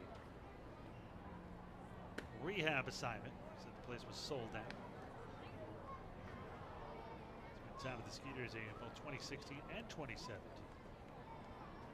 Lifetime 20 and 22 with a 3.74 ERA and 65 career saves. This one is a strike on the inside corner, 2-1 to count. Had a career high 13 saves with Bowie in 2013 before going into retirement for 3 seasons. This one low, 3 balls and a strike.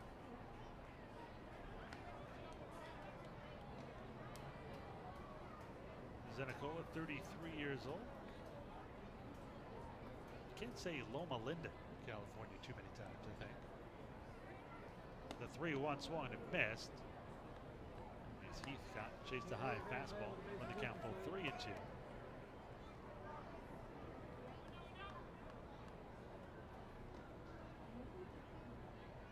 Zanicola from the stretch with nobody aboard here in the 8th.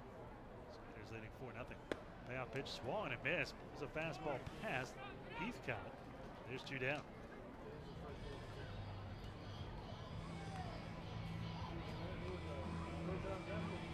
Oh, with 2 down and none on, Anthony Jansanti will step in.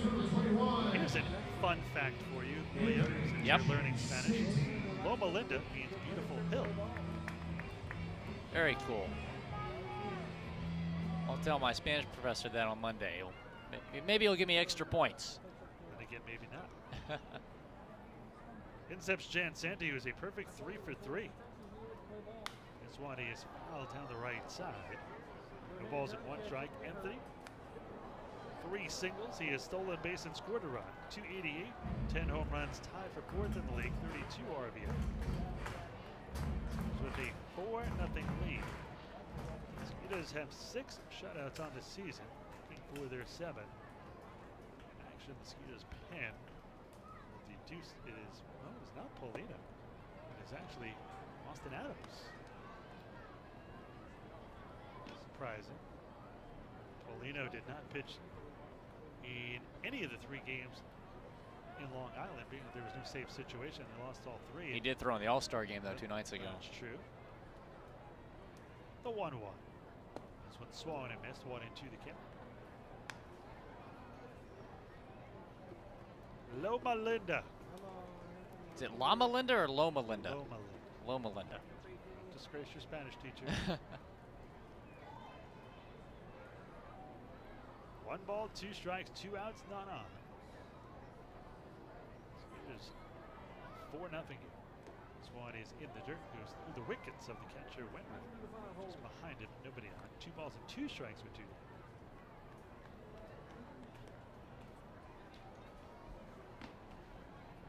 Skeeters have 4 runs on 11 hits. As Tyler Stamp, Skeeters assistant GM, brings us the attendance, 4,922 here at Constellation Field tonight. One low and away, that'll run the count full 3-2.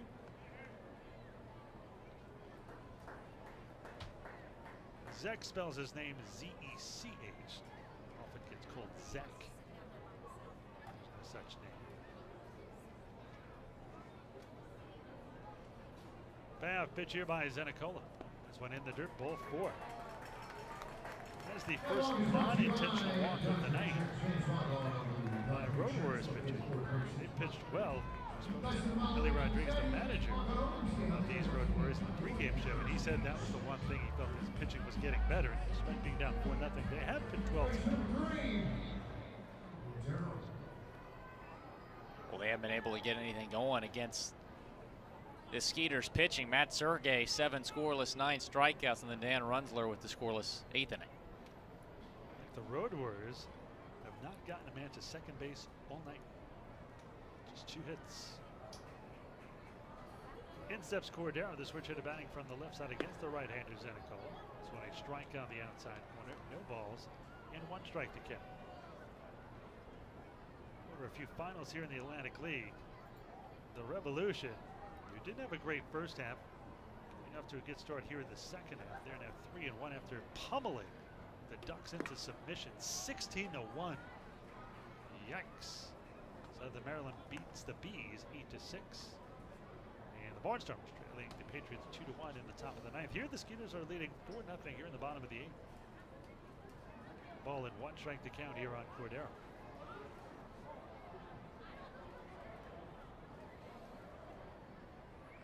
Zenicola from the stretch. They set up inside and the 1-1. This one high and outside, 2 balls and a strike. Nice to see you took it on the chin in that Ducks game.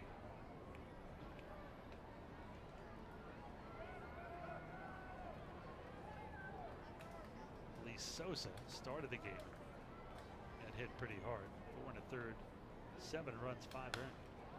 And then, in maybe the worst relief performance of the year, in 2/3 of an inning, 7 earned runs by Brandon Pinder. That's not great. That'll bump his ERA up just a tad. Right now it stands at 14-14. My point. Any good one. 2 balls, 2 strikes, 2 outs, 1 on. Skeeters leading 4-0 here in the bottom half of the 8th inning. The 2-2. One and slash foul down the left side. Carabines, 2 balls and 2 strikes. Would you say that was my high point of this rocker broadcast? Very cute. Well, to work that in one last time, didn't you? Had to.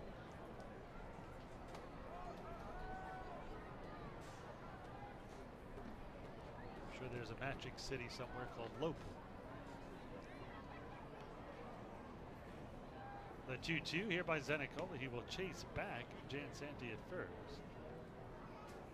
Could it be considered running up the score if you're stealing 4-0 here in the 8th? I mean, I don't think so. I mean, Skeeters trying to get some extra runs here. Jan Santi does not go this one in the dirt. That'll run the count full. 3rd straight 3-2 batter here for Zenicola. Just makes sense to steal. A runner at first base right now. If you put him at second with 2 outs, with Cordero up, who is a very good hitter, had a good night as well. Full count, 2 outs. He'll be running on the pitch regardless here.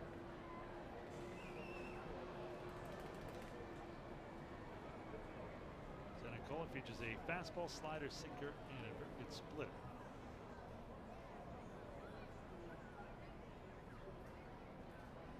They set up low and away here, and the payoff pitch by Zenicola. This one slash foul down the left side, just past the Road Warriors dugout.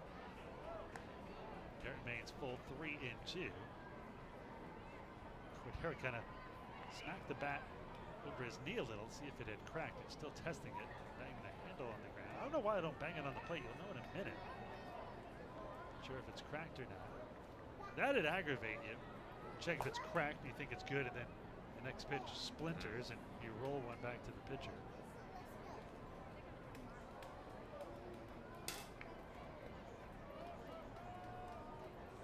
Another payoff pitch coming here. This one is swung and skied deep into the left field corner. Silviero on the move. If it's fair, it's caught. It's out of here. A 2-run shot by Albert Cordero on his 7th pitch at bat, and the Skeeters take a 6-0 lead. There is 8th run of the year. RBI number 33 and 34. That might be the final nail there. What an at-bat from Albert Cordero. Stayed alive, able to find the right pitch, took it deep to left field, and the left fielder Silviero knew it. First home run here at Constellation Field, the second half season. That'll ring in Dennis Phipps. Right-hand hitting DH is 0 for 3. He has grounded out, struck out, and flied out. Skeeters have poured it on here. Big swing and a miss there by Phipps. No balls and 1 strike to count. Skeeters now 6 runs on 11 hits. Warriors no runs on 2 hits. errors now. The most errors in the league with a pair here tonight. Skeeters have made none. The 0-1 fouled just to our right and above us. It's down to the front row. Several fans jump in, drop it. Kid picks up off the ground and has himself a souvenir. No balls and 2 strikes here on Phipps. There's one foul deep down the right side. Count remains no balls and 2 strikes. So the Skeeters get 3 in the 5th, 1 in the 6th, and a pair here in the 8th. Lead 6-0 here in Game 1 of the 7-game series, all against these road warriors.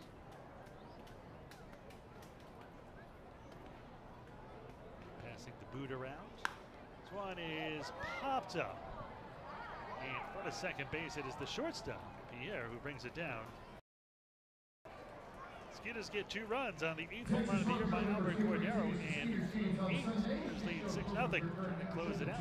Get back here for the top half of the night. What does it take to rebuild trust? At Wells Fargo, we've been thinking about that a lot lately.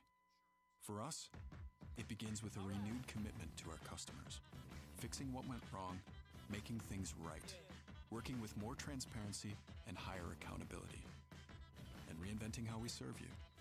It's a new day at Wells Fargo, but it's a lot like our first day. Wells Fargo, established 1852, re-established 2018. Wells Fargo Bank N.A., member FDIC. Has your home or commercial insurance claim been denied or underpaid? At Morgan Elite Specialist Services, we know that the insurance claim process can be stressful. Thanks, Our Shane. I'm public up at the top of adjusters section have the 7 with experience Keith to and make my this man, process as Hunter. smooth, All right, we've easy, got and baseball comfortable movie as trivia. possible, Keith, I'm gonna so show you you can a get question on up with there on the enjoying board. the It's things gonna you're be multiple protecting. choice. Learn more by Let's take a visiting look and us see what it's gonna online be. at messtx.com. The 2005 That's film Fever Pitch centers around the MESSTX.com. 2004 Or call us Boston Red today Sox. at However, this film is a remake of the 855-445-3404. 1997 We film of truly the look forward to same meeting name. you. Where can you go to beat the heat and enjoy some wonderful shade trees on the finest deck in Fort Bend? The answer is Dry Creek Social Club. They offer a large selection of craft beers, fine wines, and handmade cocktails. Relax and enjoy yourself indoors or outdoors.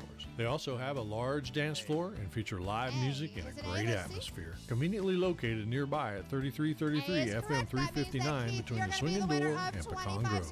Come on over, 832-471-6668 for more information.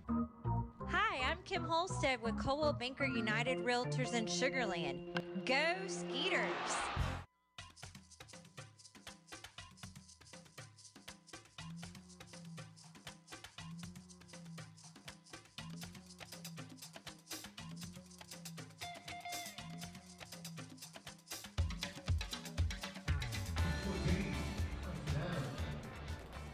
Austin Adams on to pitch the 9th inning for Sugar Land.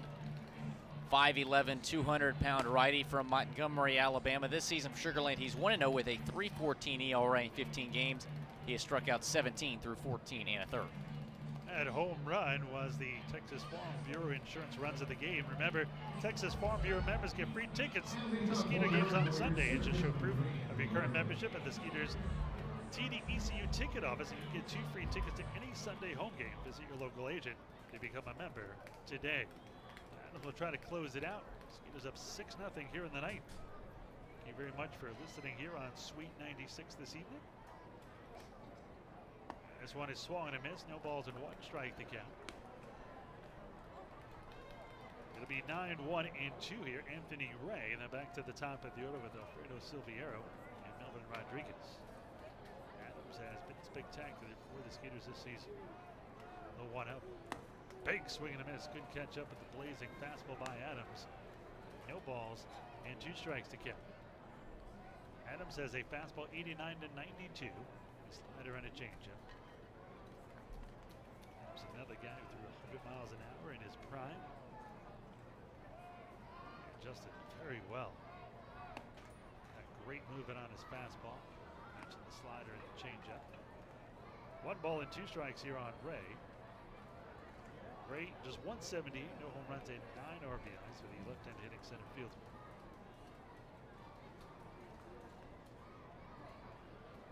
Stick around for the post-game show after the game. Here on Sweet 96. Will Scott will have our player of the game. Go through the final numbers and preview tomorrow's Game 2 matchup. 2 balls and 2 strikes to count here on Ray. Skeeters leading 6-0 here in the ninth.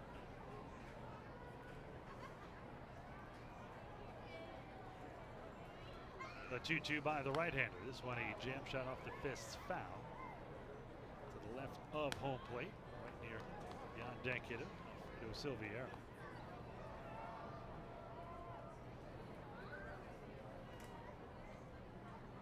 Adams so far 5 pitches, 3 for strikes, 2 for balls.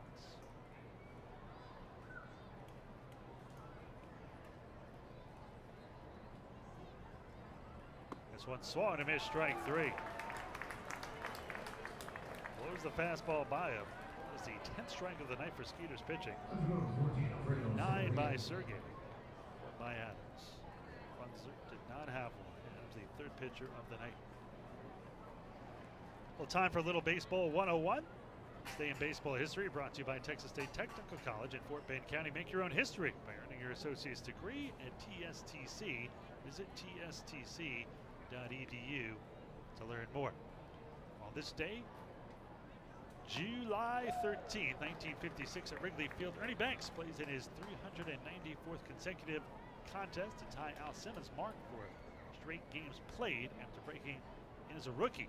Mr. Cubs single drives in the decisive run in the Cubs' 7-6 victory over the Pirates.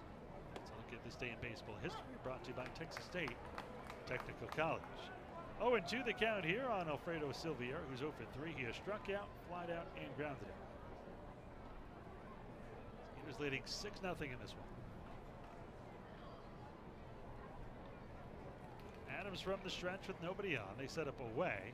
And the 0-2 swung and missed, strike 3. Ball dipped low and away. It was the slider by Adams, and a good one. He has struck out the first 2 batters he has faced here. The Skeeters are 1 out away from a victory. Gets up the left-handed hitting second baseman Melvin Rodriguez. Rodriguez 0 for 3. He has struck out twice, sandwiched between a line out to right. 239, 4 home runs, 15 RBIs.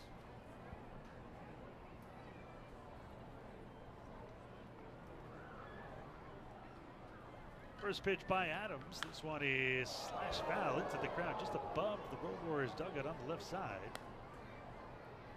Don't think anybody got hurt.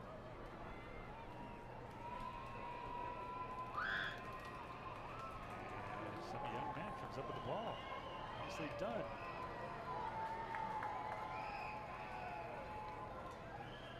The 0-1. This one is grounded right side. Slow roller. First baseman Matt Chavez in front of the bag has to just tag the bag and grab the ball at the same time.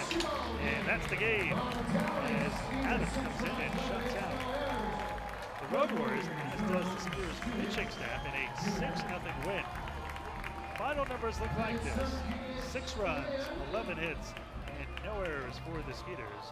No runs, 2 hits, and a pair of errors for the Road Warriors. We're going to take a break. We'll come back, have our player of the game with Will Scott, give you the final numbers and preview tomorrow's Game 2 matchup of the 7-game contest against the Road Warriors. All that and more. We return on the Skeeters post-game show in a moment. So there I was, just minding my own business when a hit and run. This guy came out of nowhere. Bam! And he just kept going. Thankfully, Texas Farm Bureau Insurance was there with the right auto coverage for how and where I drive. So I was on my way in no time to witness the hit and run that really matter. Now that's a moment worth covering. 877 Farm Bureau.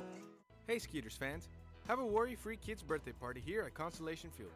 You and your guests will have everything you need, including access to our picnic plaza, pool, food, cake, and so much more. The birthday child will be able to throw out the first pitch, get a jersey with their name and number, and we will sing happy birthday to them on the dugout. Join us at Constellation Field, where we will do all the work so you can enjoy the game.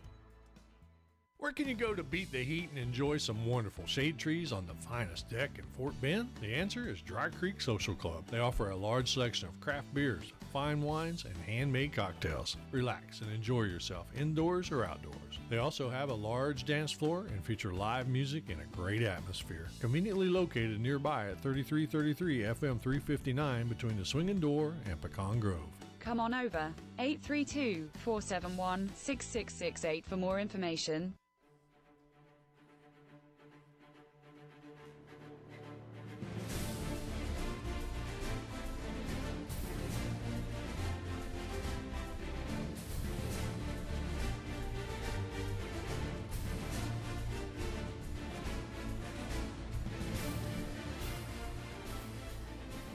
As we sail into the post-game show in a Skeeters' 7th shutout of the season, Skeeters now 7-3 in shutouts, been on the better side of them.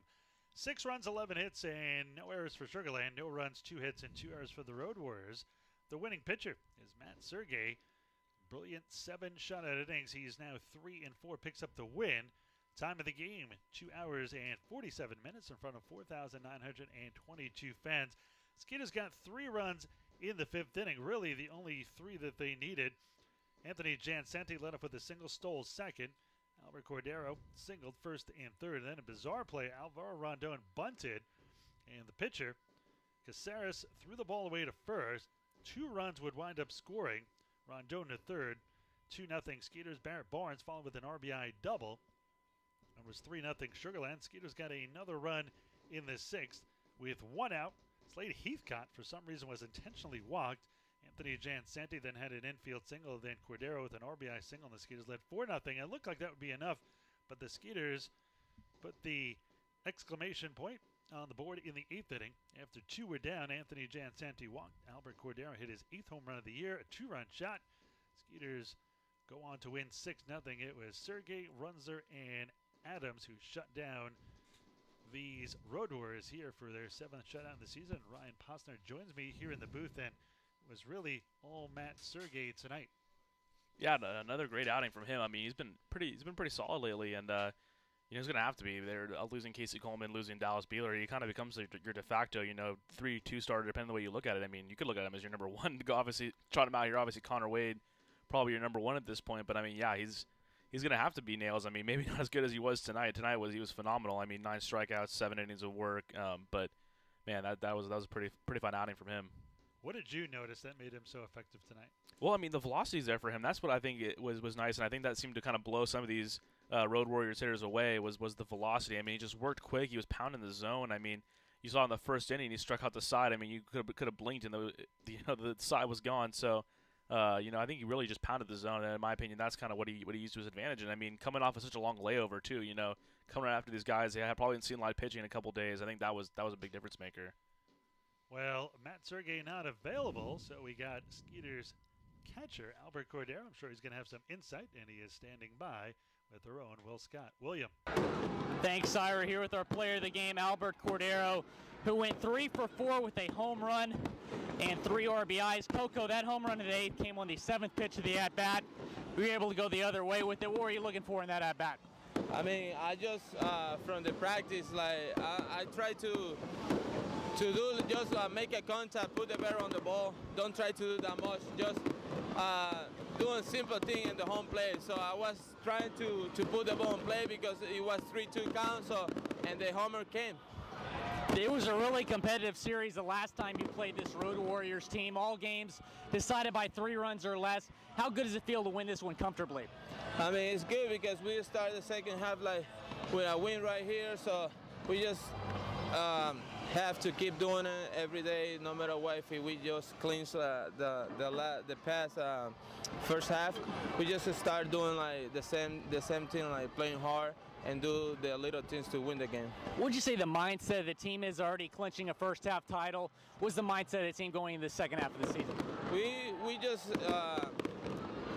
just thinking about to play hard. That's the only thing P1, and that's what we do every time. So we have to still doing it. That was our player of the game and Skeeters All-Star Albert Cordero. Back to you, Ira. Thank you very much, Will. So Albert Cordero, player of the game, as the Skeeters win 6-0 in this one. And Orion, Skeeters have lost 4 in a row, tied their season high.